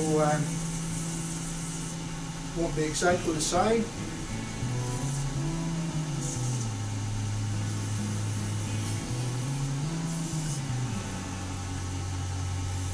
There's a bit of effort goes into that top section because the curve in it is fairly tight, so I had to use my detail and cutting head for that one on the carbide.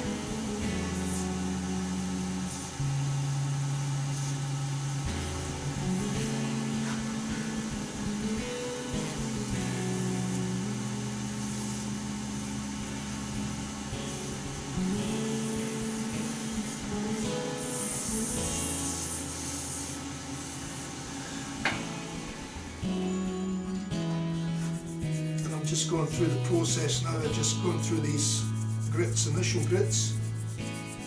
Then I'm going to try something different tonight. I'm going to put an abrasive paste. Once I get through the sanding grits, I'm going to go straight to an abrasive paste, which is a microfine abrasive paste. And then I'm going to go to the wets and just see if it makes any difference in the final finish. Always striving for perfection.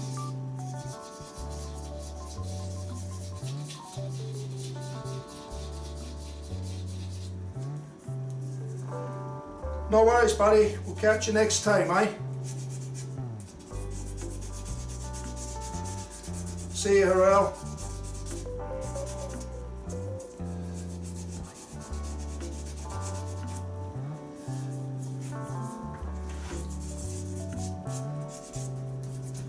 We're getting there.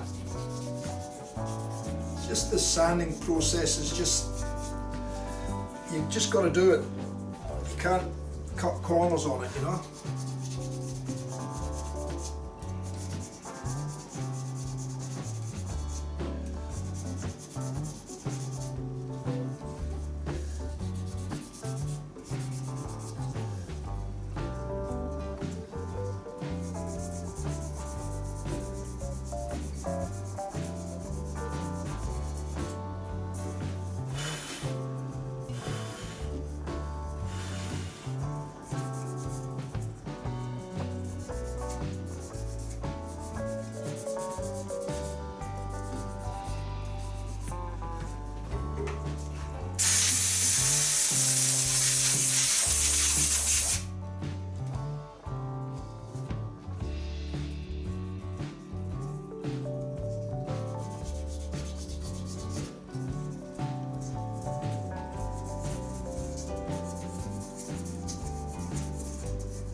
that'll do that one as well.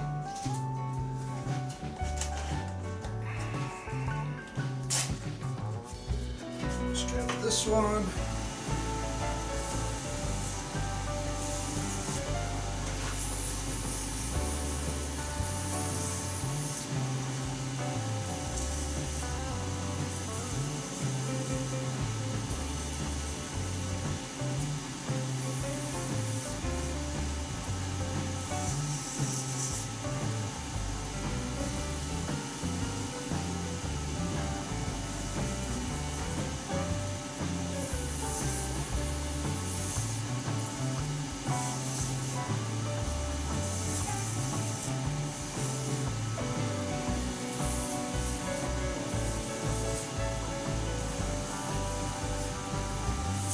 Hey, pull it out my hand.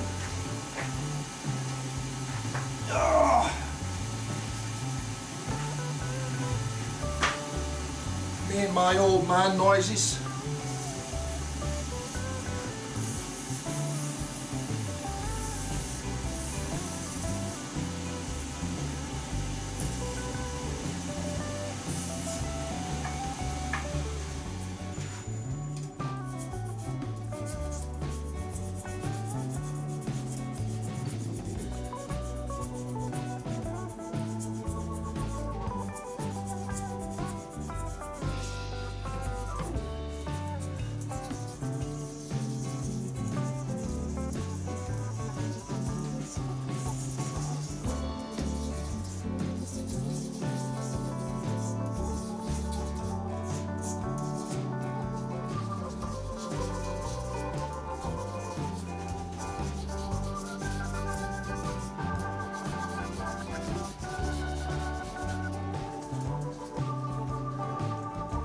Okay, Craig, catch you later, buddy.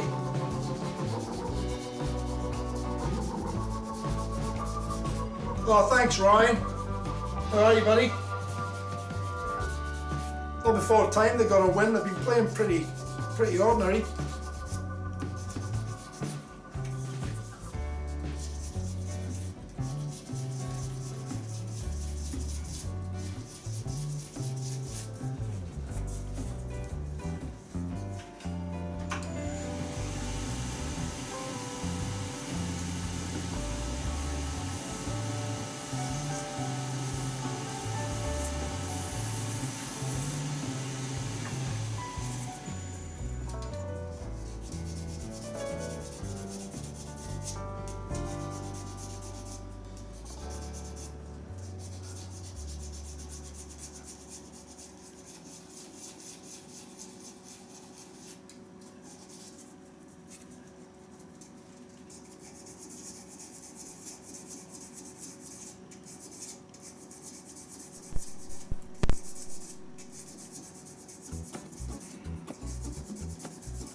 Right, next one.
Okay, that's that one.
So I'm going to go to the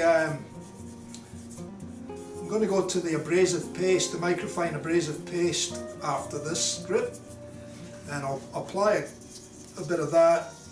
That should take it down fairly smooth, and then we'll just go to the water ones after that, and then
no, I hate the sanding part.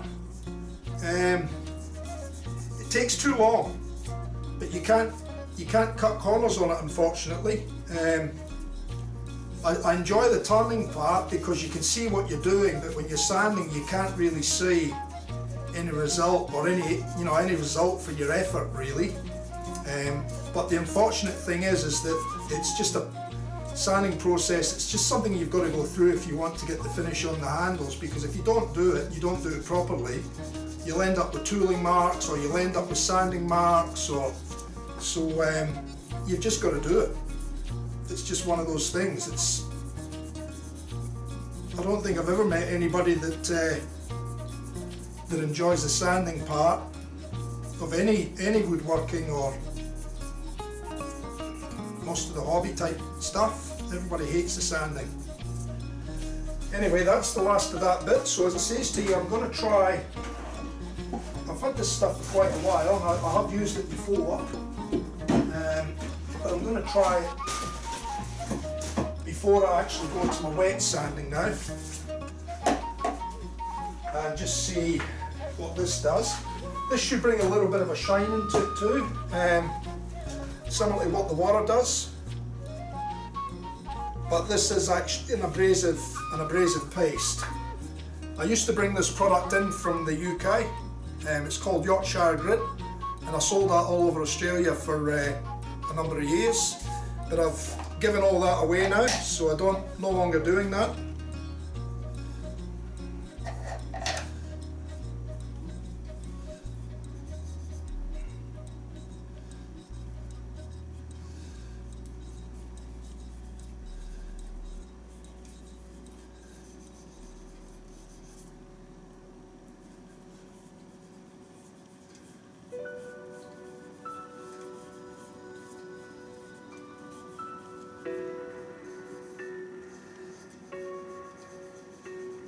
Nigel, how are you, buddy? Good to see you.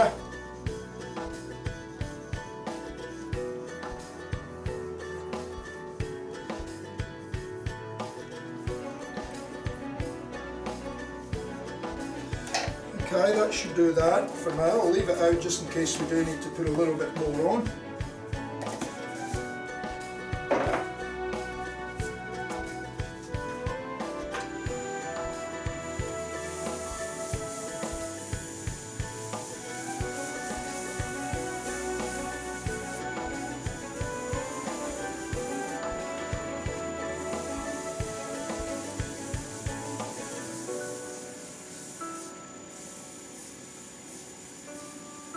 I don't know if you can hear the sound of that, but it's just got a very, you can hear it, it's got a very fine gritty noise that it's making, just like sandpaper would. And what actually happens is the abrasive is it's mixed in with different oils and waxes, and what happens is that the oils and the waxes lubricate the pumice stone that's put into the mix as well. There's a very, very fine pumice stone in there, so that pumice stone actually acts as the abrasive, and what happens is the oils and the waxes help lubricate the pumice, and then basically the pumice just continues to break down, and the oils and the waxes just continue to lubricate it to let it do its job. So that's what I'm putting on here now, just to, I haven't really done it on my brushes like this before, but I thought I'd give this a try and just see how it differs. And I think we're going to get a fairly good result. We'll still have to go through the wet pads though, because this won't get rid of everything or every fine scratches or anything, but it will certainly put a nice finish on it, ready for the wet pads.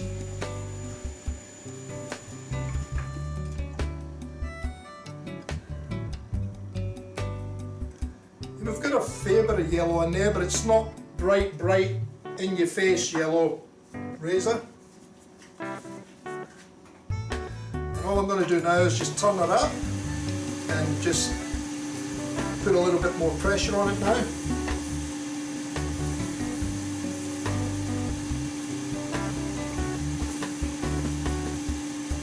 Until we absolutely exhaust the pumice stone in the mix.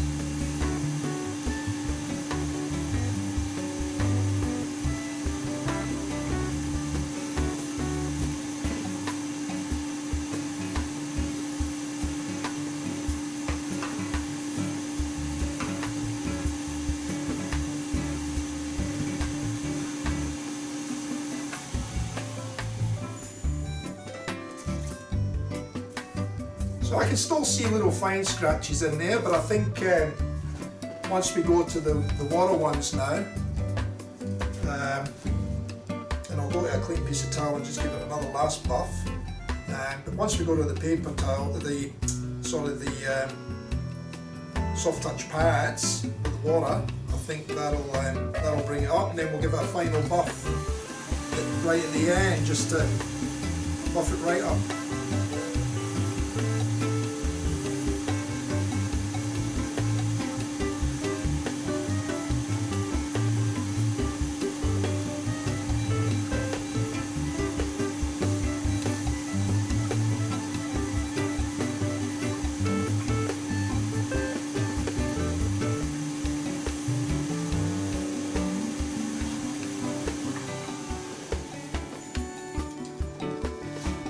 there we go.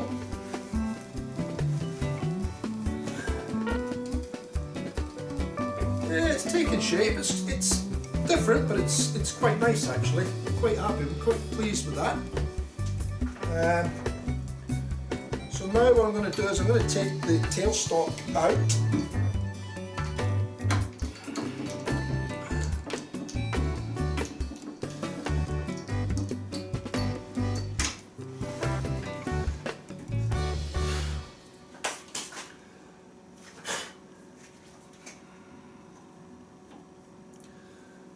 What do you reckon, guys, eh?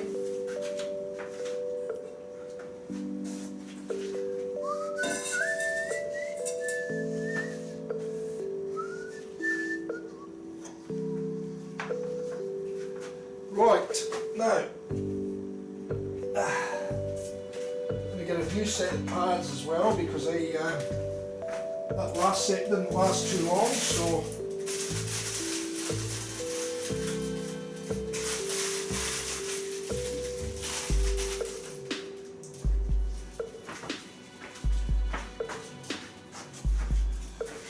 okay, how are we going? Is that there? That view gives you a good shape, a good idea of the handle shape now.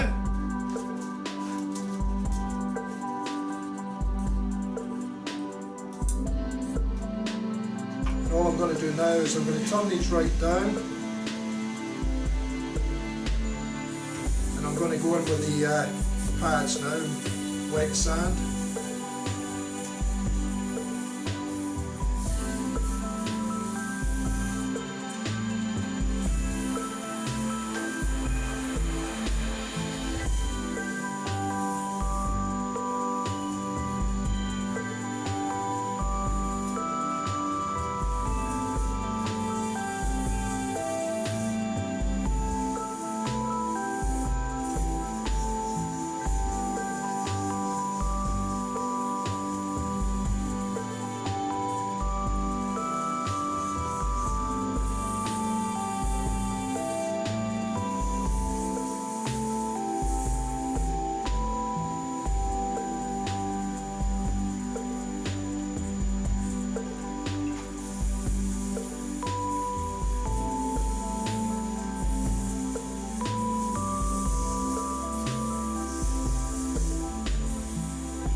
Yeah, that's looking better now.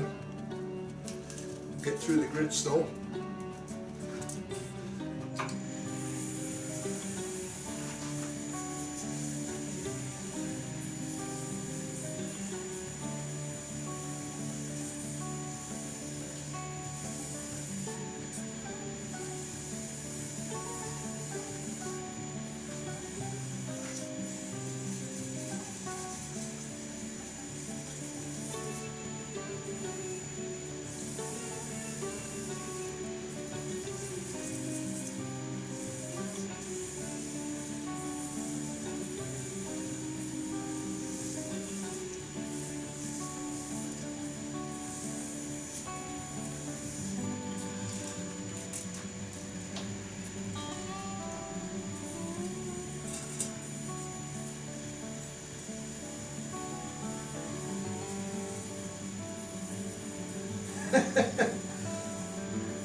It's a long stream though. I mean, I'd like to get it finished, but as long as there's people in the stream, I'm happy to go longer. I just don't want to go too late, that's all.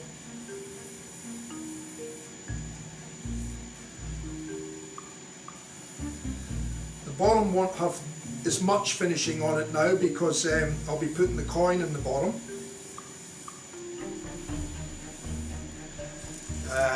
So that means a little bit less finishing, but I've still got to finish it, and I've still got to drill a hole in the bottom as well to take the coin.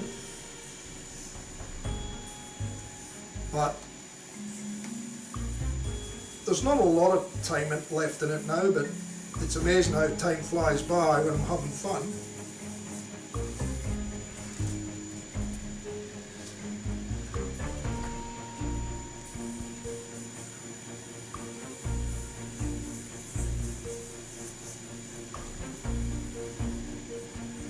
Yeah, my TF Customs shaving brushes coins arrived today, Nigel. I showed them in the stream earlier, but I'll show them again in a little while when I go to do this one. So this brush will be the first brush with the TF Custom coins in the bottom.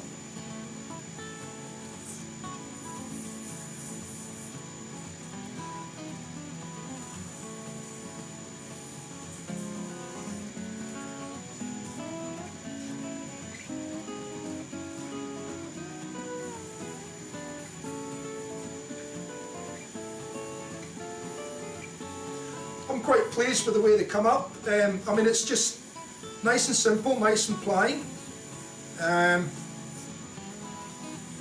gone with the antique colours because they reckon that they're a lot more durable than the polished or some of the other finishes that you can get them in.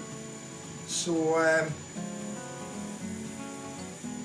stuck with the antiques. So antique silver and antique brass, and we're putting an antique brass in this one.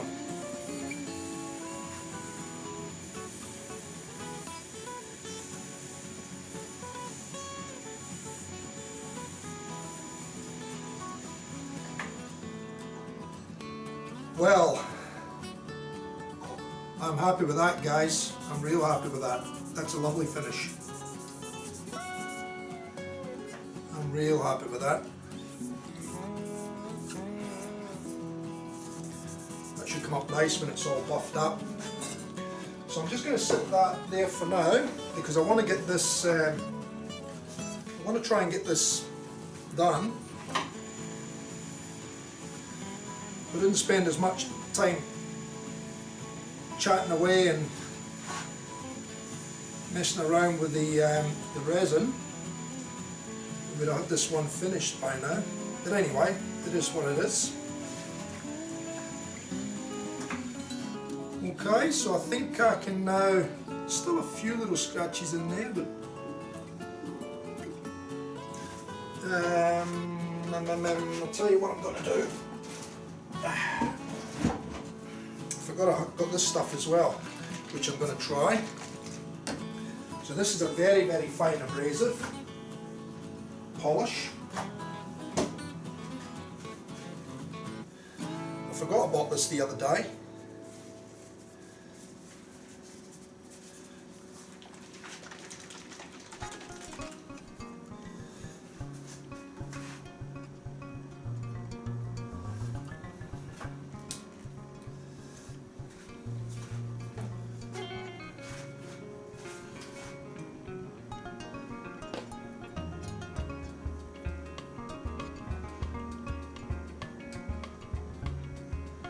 I've never done trying new things, new products, new things, just to always to strive and try and achieve that better finish all the time.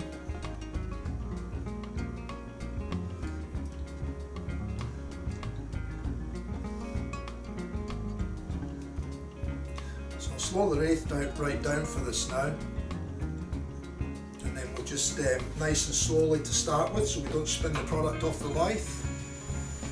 We'll just work it in. nice and gently to start with.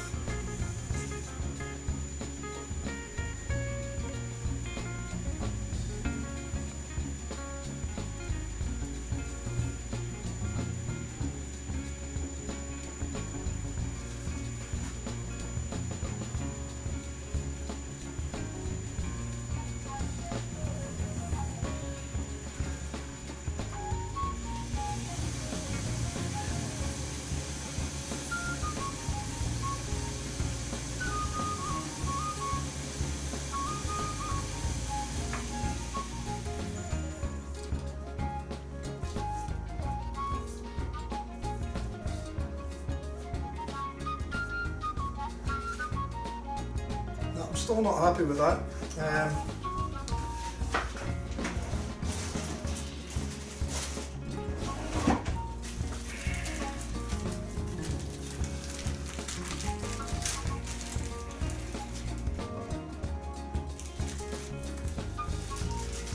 So I'm going to break out a completely new set of a different quality.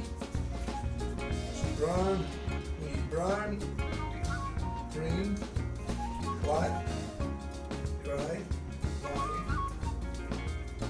teal, purple, blue and pink. So I'm going to go through these with the wet sanding again, guys, because I'm not 100% happy with that. So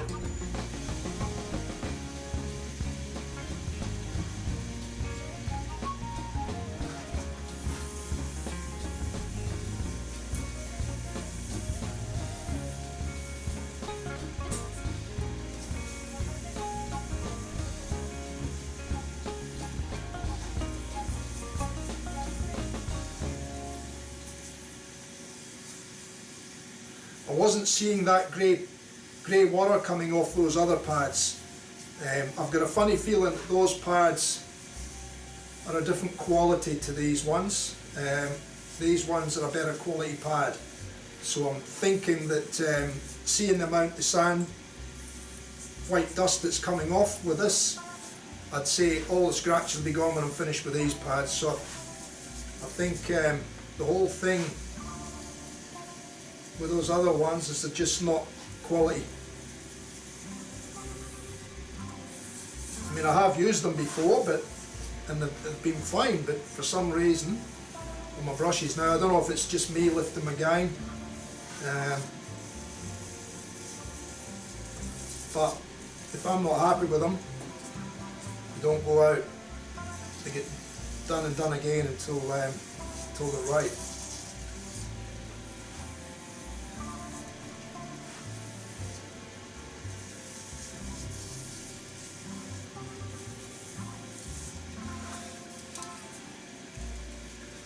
So that's the first one.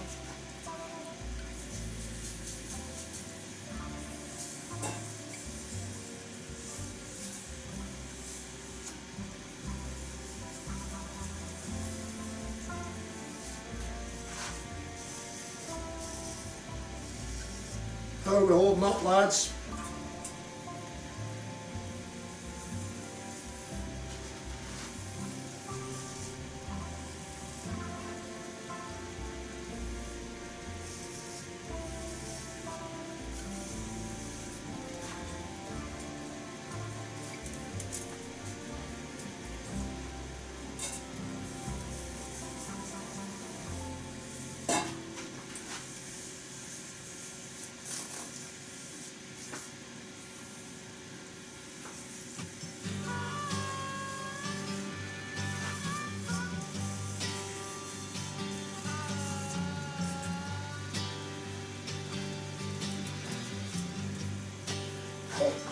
Just drop one.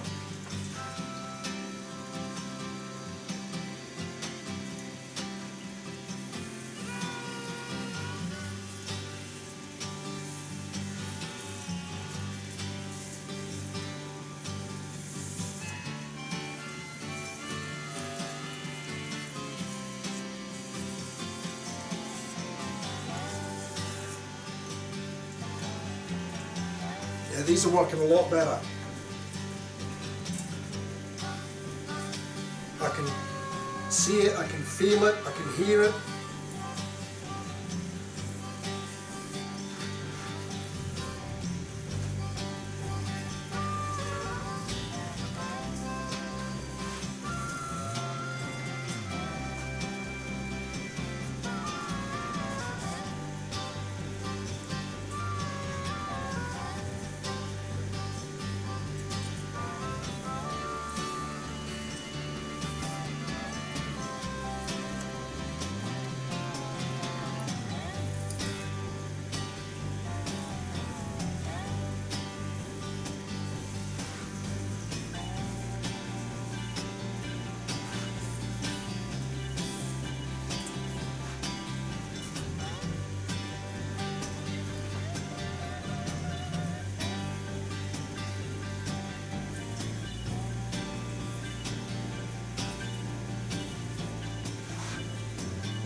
almost there, guys. Then I can take it out the chuck and turn it round and part it off.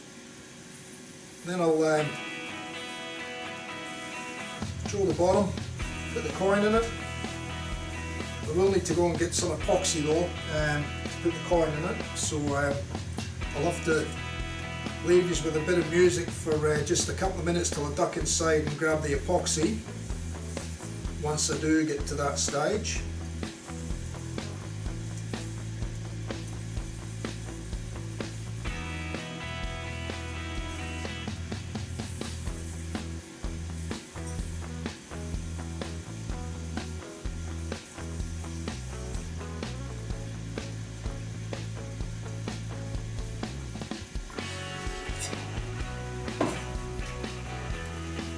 Okay.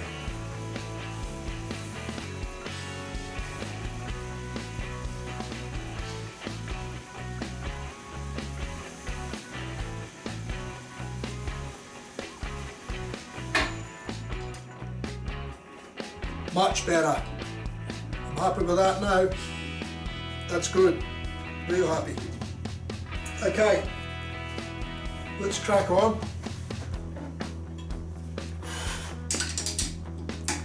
So we're ready there, the knot's been sized, it's set. We've got a 54mm loft in that one, which is a 2-band finest with a nice fair amount of backbone on it. We'll still sply. So a nice, solid, fairly dense brush. That's what it looks like in the handle, but let's part the handle off.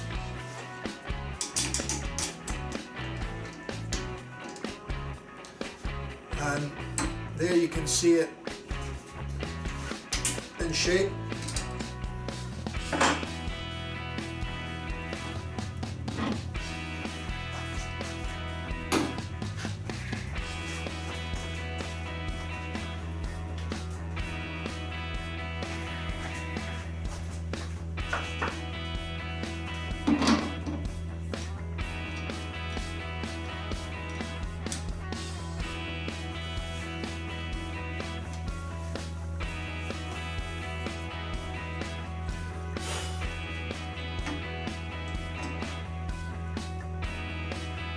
Okay, just expand that in there, check and see that it's spinning true. That's pretty good.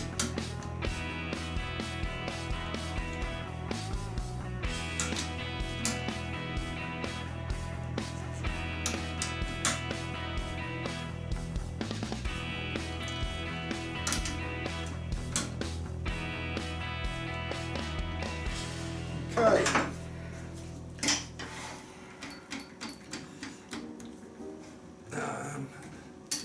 Probably somewhere there.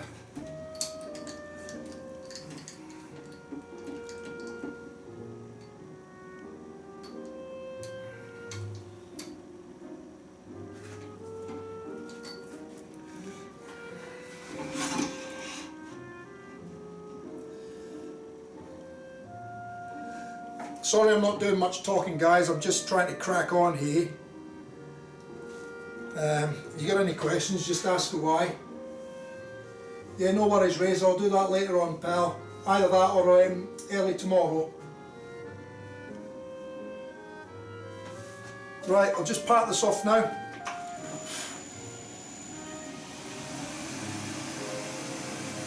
Actually, I'll give this a little touch up first.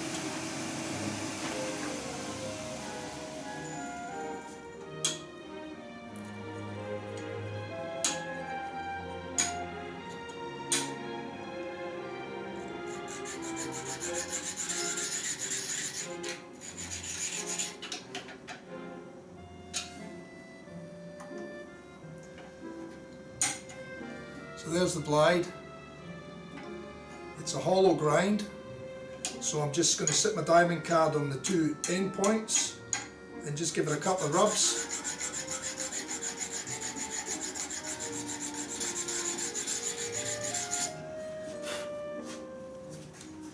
do the same on that under edge one.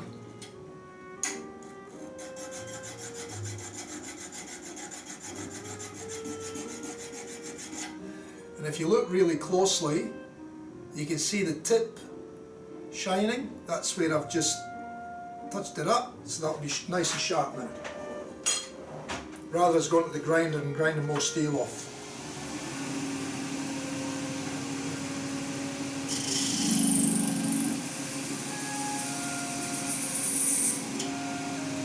It's a little bit out of round after turning it around, but nothing that's going to impact us in any way.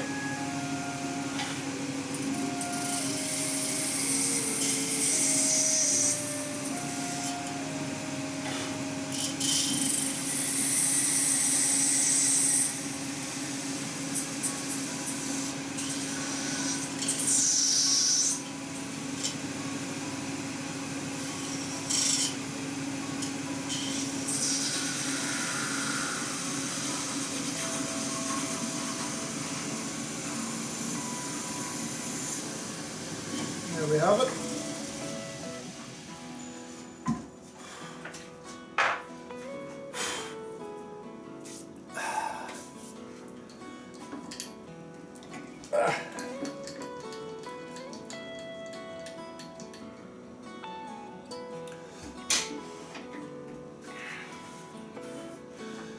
Okay, now we'll just go in there, take that out. So I'm going to just put a very, very slight hollow in this, just very, very lightly, because the coin is going to be doing most of the work, but I want the coin to be recessed below, so I'm just going to very, very slight hollow in the bottom this time, only very, very slight. That's a bit too high.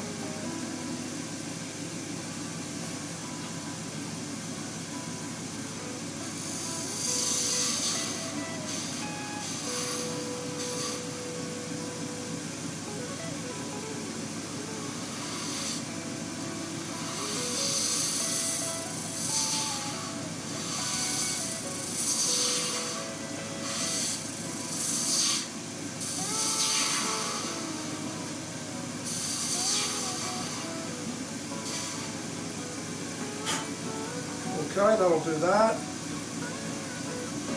Take this out the way.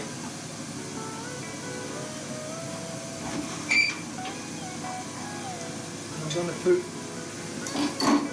that in there, slow the lathe down.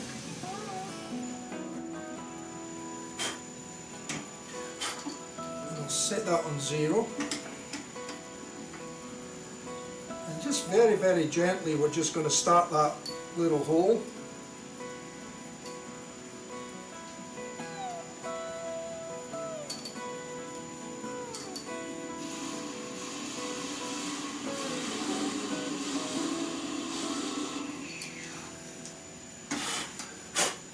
Now what I want to do is I want to be able to set my gauge again.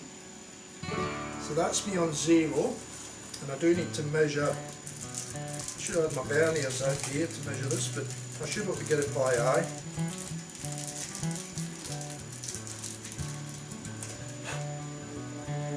So just bear with me a tick, guys.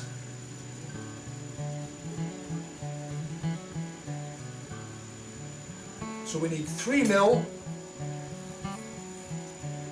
Plus say maybe another mil. That'll keep it below, so it's not going to bottom out.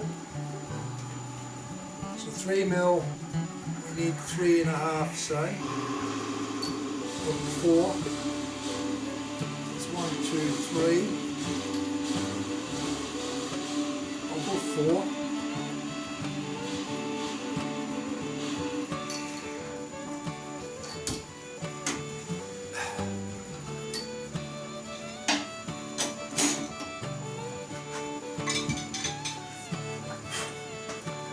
And now what I'm going to do is I'm just going to finish that edge.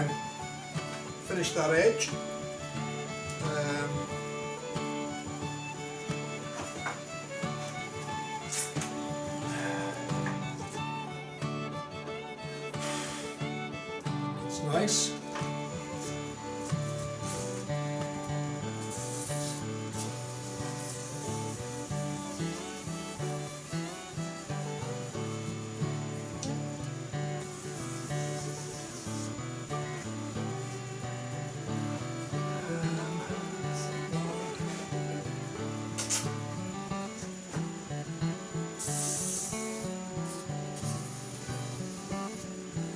on.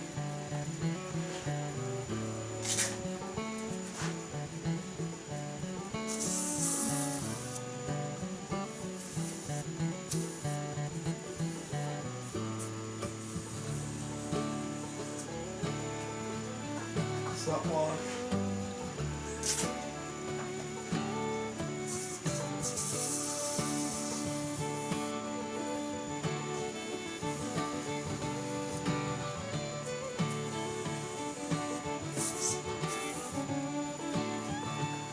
That one, and then I'm just going to give it a quick hit with the micro mesh just on the bottom there.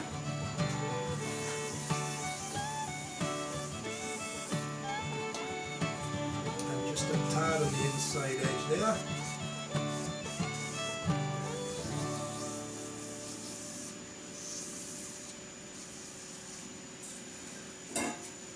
That's one.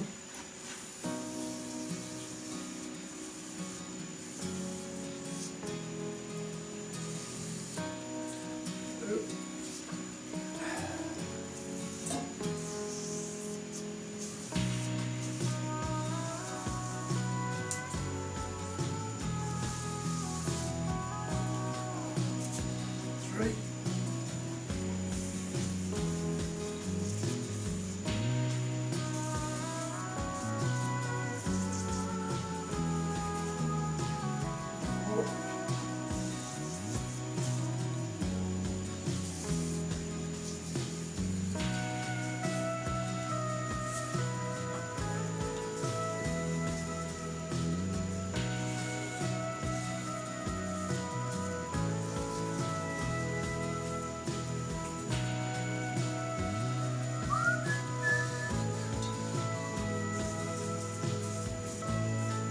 We're nearly finished, guys, nearly there. A little bit. I'll just have to duck inside and grab some epoxy. I'll need to put a little bit of epoxy in the bottom there.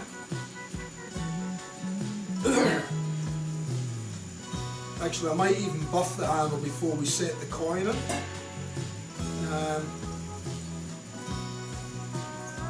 think that's probably going to be safer and better.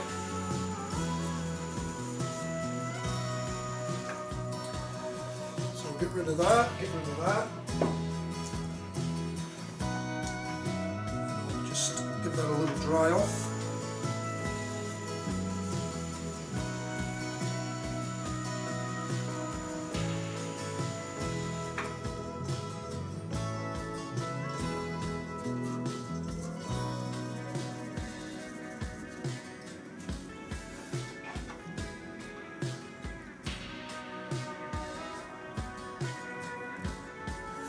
Okay, I think we're all good there, so I'm just going to go and get a little bit of epoxy, guys. I'll be right back. Give me 2 secs, I'll just crank the music up for you.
There we go, how's that?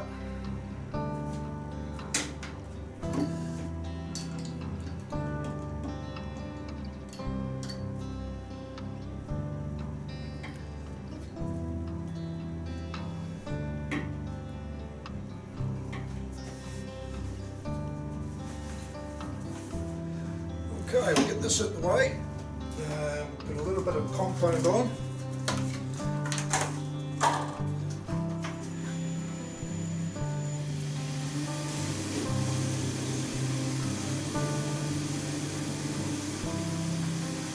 Bit of compound, and we'll grab the handle now. Give the handle a nice buffing.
So I'm just thinking, Razor, if we go back to when I first started to work out the colours and how we were going to mix this and how we wanted it to look, so you can see now why I wanted to put less black in, because the black is such a strong powder pigment. It takes over everything, and that's what it's kind of done with this one. It's taken over a lot of the yellow and mixed with the yellow and the black. It's given a sort of a goldy colour. There is some lighter patches in it, but even that is not, I wouldn't say any of it is bright yellow now.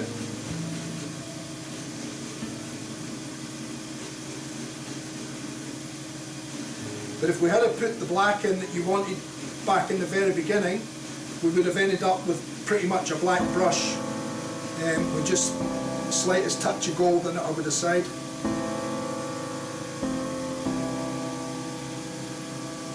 "20 to 18 manly wins, woohoo!" Jesus, Broncos can't get a run at all, can they?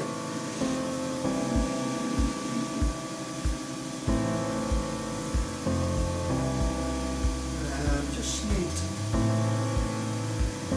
a little bit of hard buffing compound in there, which I don't want.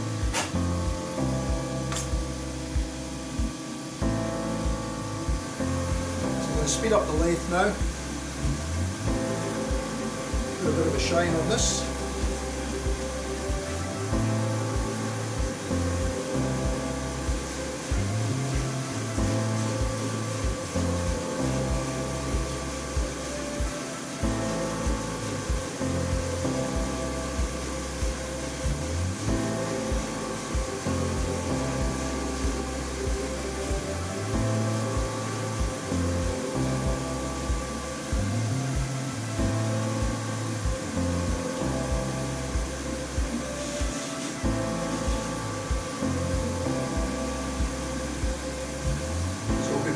coin in this one. As soon as I get it buffed, we'll set the coin in it. I'll set the knot in it, let you have a look at the finished brush, and then we'll call it a night. It's actually polishing up quite nicely. You won't see much from that shot. We'll go back to there.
I'm going to stick that there.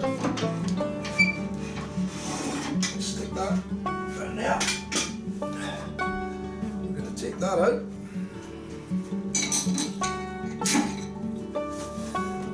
Stick it back in there for now.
So I'm just going to, the fairly coarse sandpaper, just roughing up the bottom so that the epoxy gets a good hold on the bottom of the knot. We'll glue the knot in last.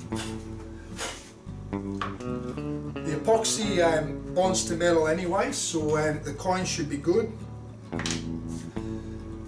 And I've got my epoxy here. So I'm just going to mix up a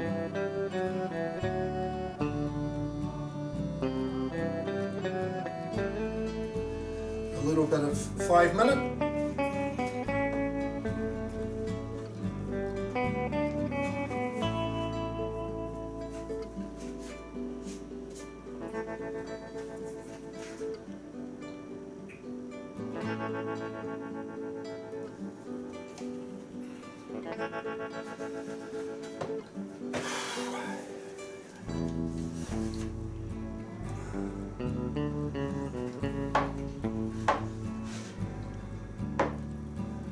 I'm wondering, that overhead's not quite catching that, is it? No, so we'll get there, that'll do it. And I'll move that around so I've got the glue near this end. So what I'm going to do is I'm just going to mix this up, and I'm going to use a little bit for the coin, which will go right in the middle there, and then we'll let it spread out once we press the coin in.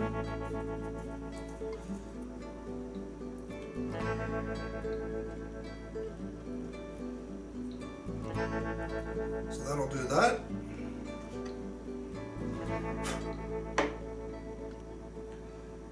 And we'll put the coin in.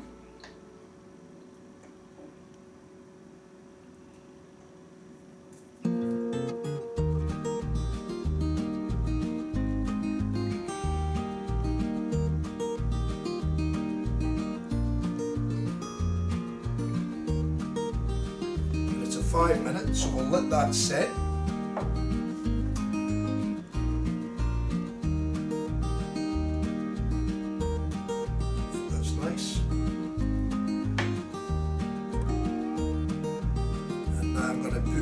In for the knot now.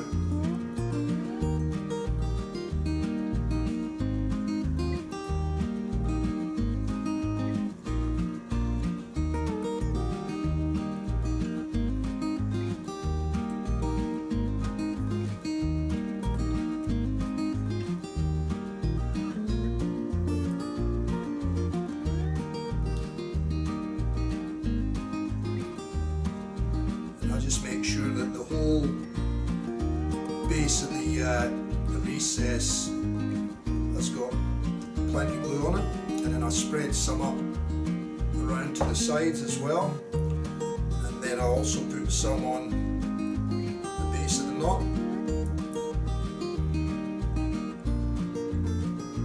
And then just a little bit, flick a little bit around the edges.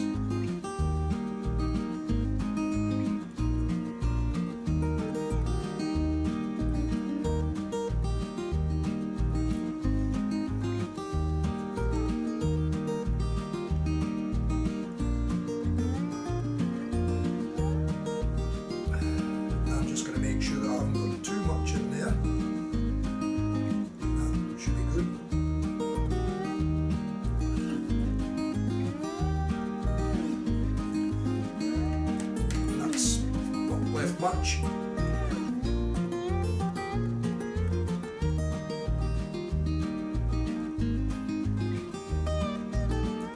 And all I'm doing is getting a nice hold of the knot and just working that knot backwards and forwards so we spread the epoxy.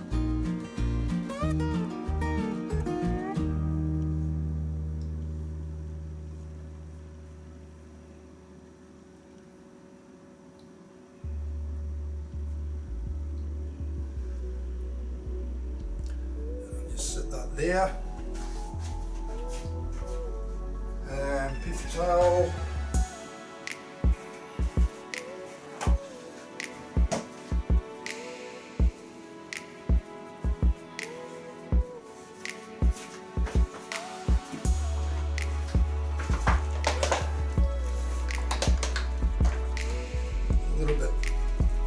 good spirits.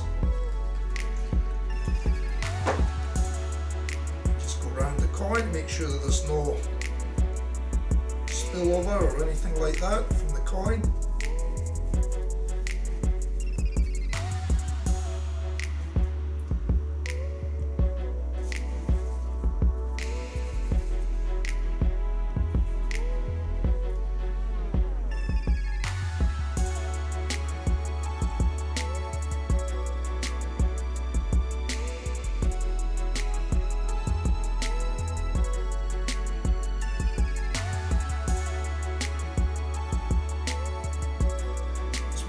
Not seated properly still. The coin's nicely seated.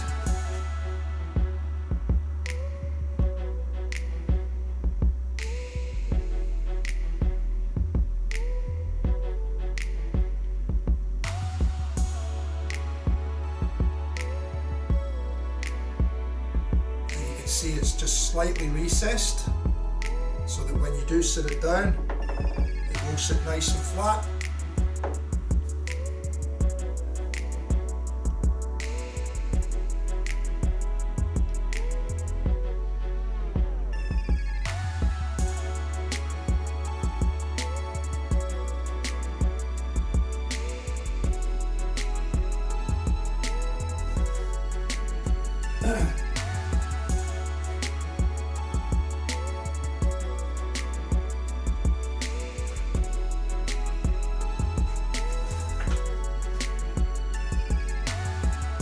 What I'll do is I'll go back to that view now so you can see it from a different camera angle.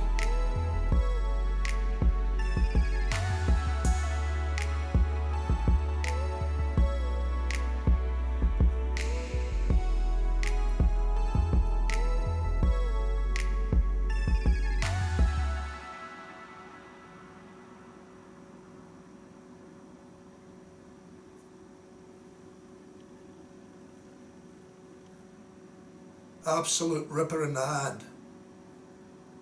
Just so comfortable there. You can see where it's sitting just between the thumb and in the palm of my hand there, the base of the handle.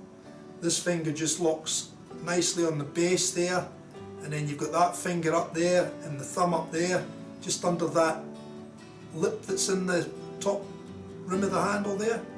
It just sits in your hand absolutely beautifully. Look at that.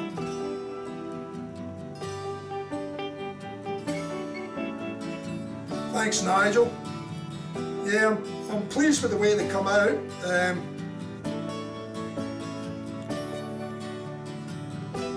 Real pleased. So yeah, I'm happy with that. I'll show you the other one in a tick. So that's the brass one. That's the antique. So that's the antique brass, which suits this brush to a T, to be honest. And then I've got, I think, the other one in my pocket here, still in its little wrapper. I've got a heap of them here. I've got a whole bag of them. So I hope I sell plenty of handles, or brushes I should say, or handles. And this is the that's the antique silver one. So it's silver and it's just got that sort of bit of black in it as well.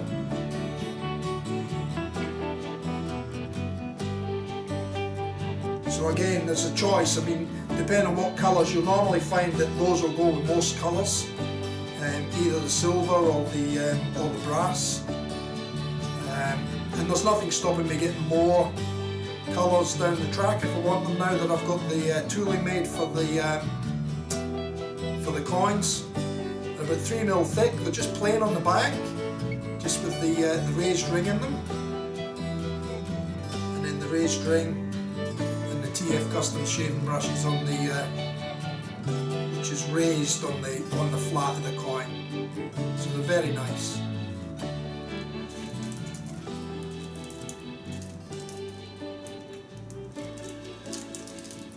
So there we are, lads. It's been a busy stream, this one. We've done a bit of casting. I might actually check on that now and see if it's done before we call it a night. What do you reckon? And then we'll call it a night. It's starting to set now. I can't really move it now. Like I said, that's a 5-minute epoxy. And the brush, yep, she's firming up nicely now. So yeah, there you go. Lovely brush. I'll get rid of that please subscribe thing off there now. Yeah, if you haven't, then please subscribe, please subscribe, please subscribe. If you haven't already, I think most of you guys will have, but if there's any lurkers in the back there, please subscribe, click the bell. Alright, let me get rid of that please subscribe sign,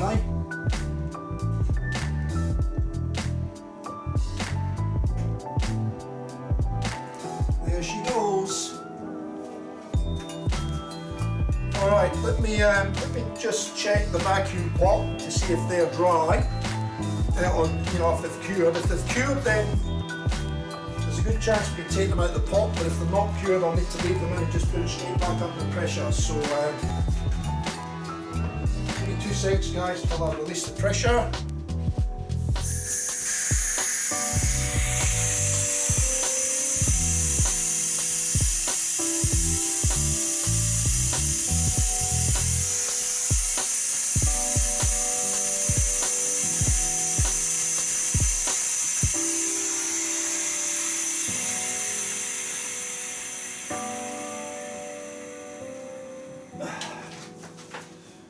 Let me have a look. We had a couple of leaks in the moulds too, so I'm not sure whether we're going to have forced the resin out of the moulds or what will have happened, but worst case scenario, we might be able to pour more on top if it has leaked out.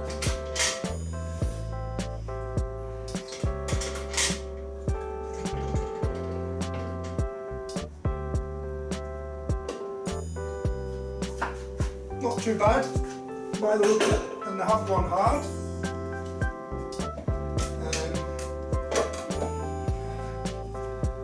So, one, they have leaked all because they stuck to the bottom of my tray that I use. Well, I would call it success using those moulds, because although we had a couple of leaks, the resin's obviously started to go off fairly quickly, and we've got what we need, so I don't need to worry about the pressure pot anymore now. That's done for tonight.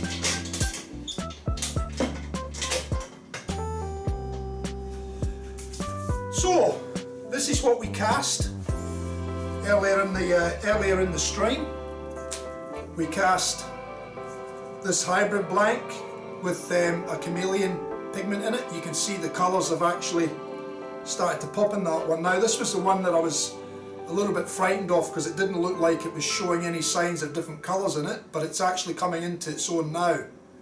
There, and I think it'll be even better once we get it out the mould and start turning it.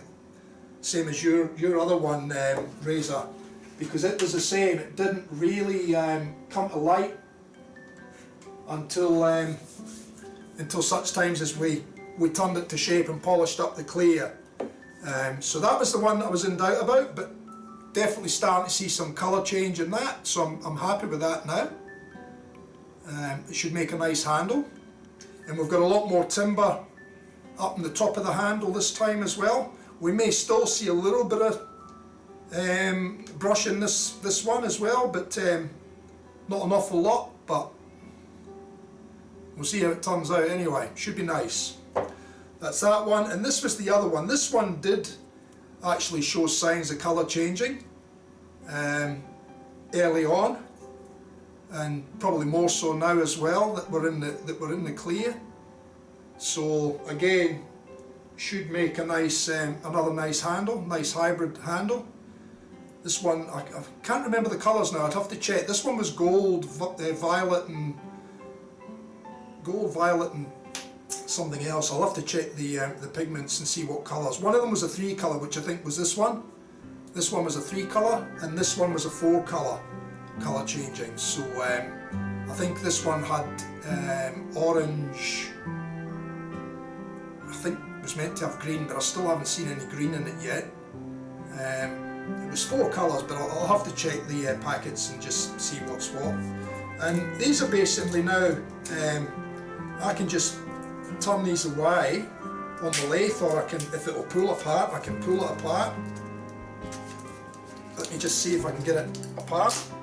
If I had the heat gun here, I could probably just hit it with a little bit of heat, and all the yeah, so there we go, there's the side of the barrel. Because it's pretty much stuck with the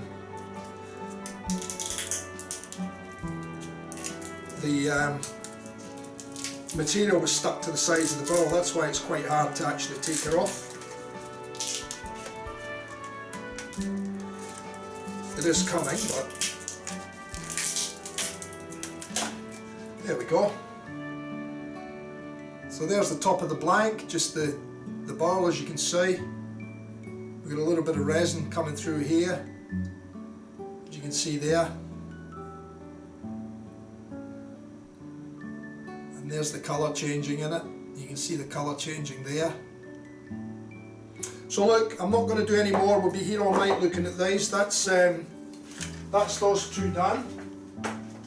So my trials worked with the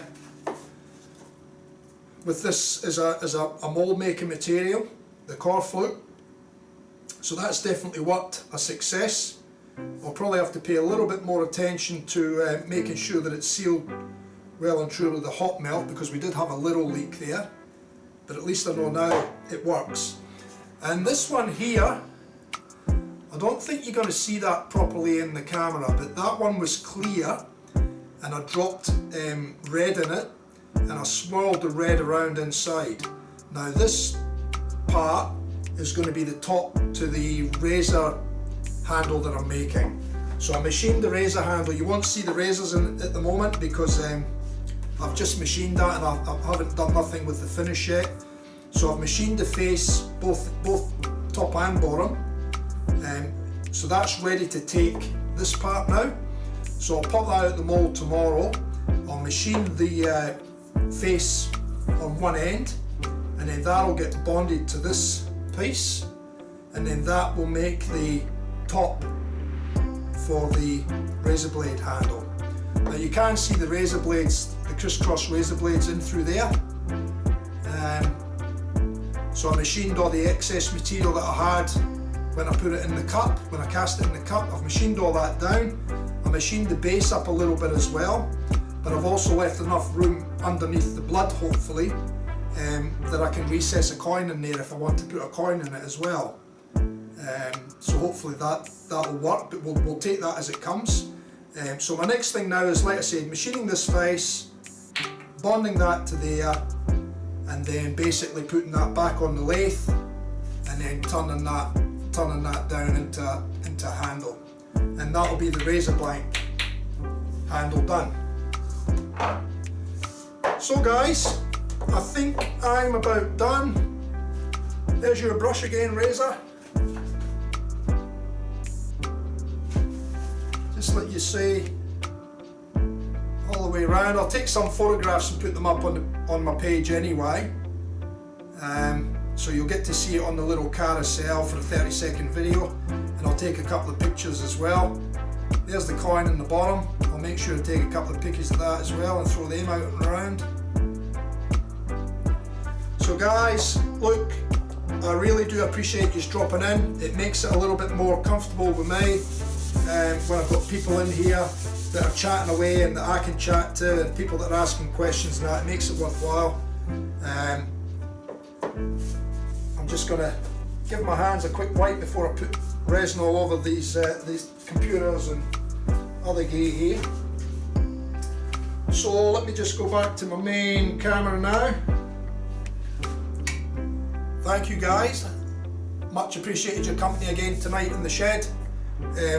Like I said, we got a few things done tonight with regards to casting the hybrids and clear. With regards to casting that for the razor handle, we've got that taken care of now.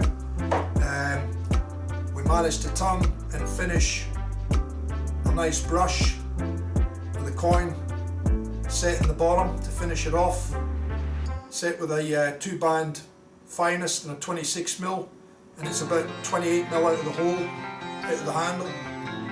A different shape to what I normally do too.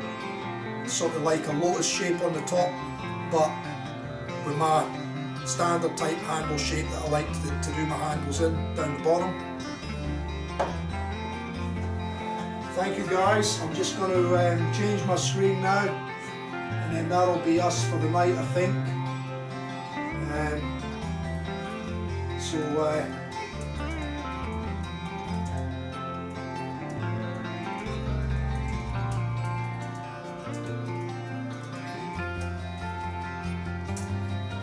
I'm just going to shut the shed door now, I think, and I've just got to work out when my next stream will be. So this is Thursday. Not tomorrow night. We'll make one Saturday night, and then the next one will be Monday night, and then we'll take it from there and see how we go. So, like I said, every second, third night. I'm going to try and keep to every second, but every now and again I might have to change to 3 nights or 4 nights, whatever the case may be. But I'll keep you all posting it through my page anyway. So again, guys, thanks for dropping in the stream. Fantastic having you here. I've got the wrong thing up for the. I've got the wrong thing up on the screen. I had please subscribe instead of finishing. So here we go, guys. Shutting the shed door down. Thanks for joining me. See you next time. See ya. See you guys.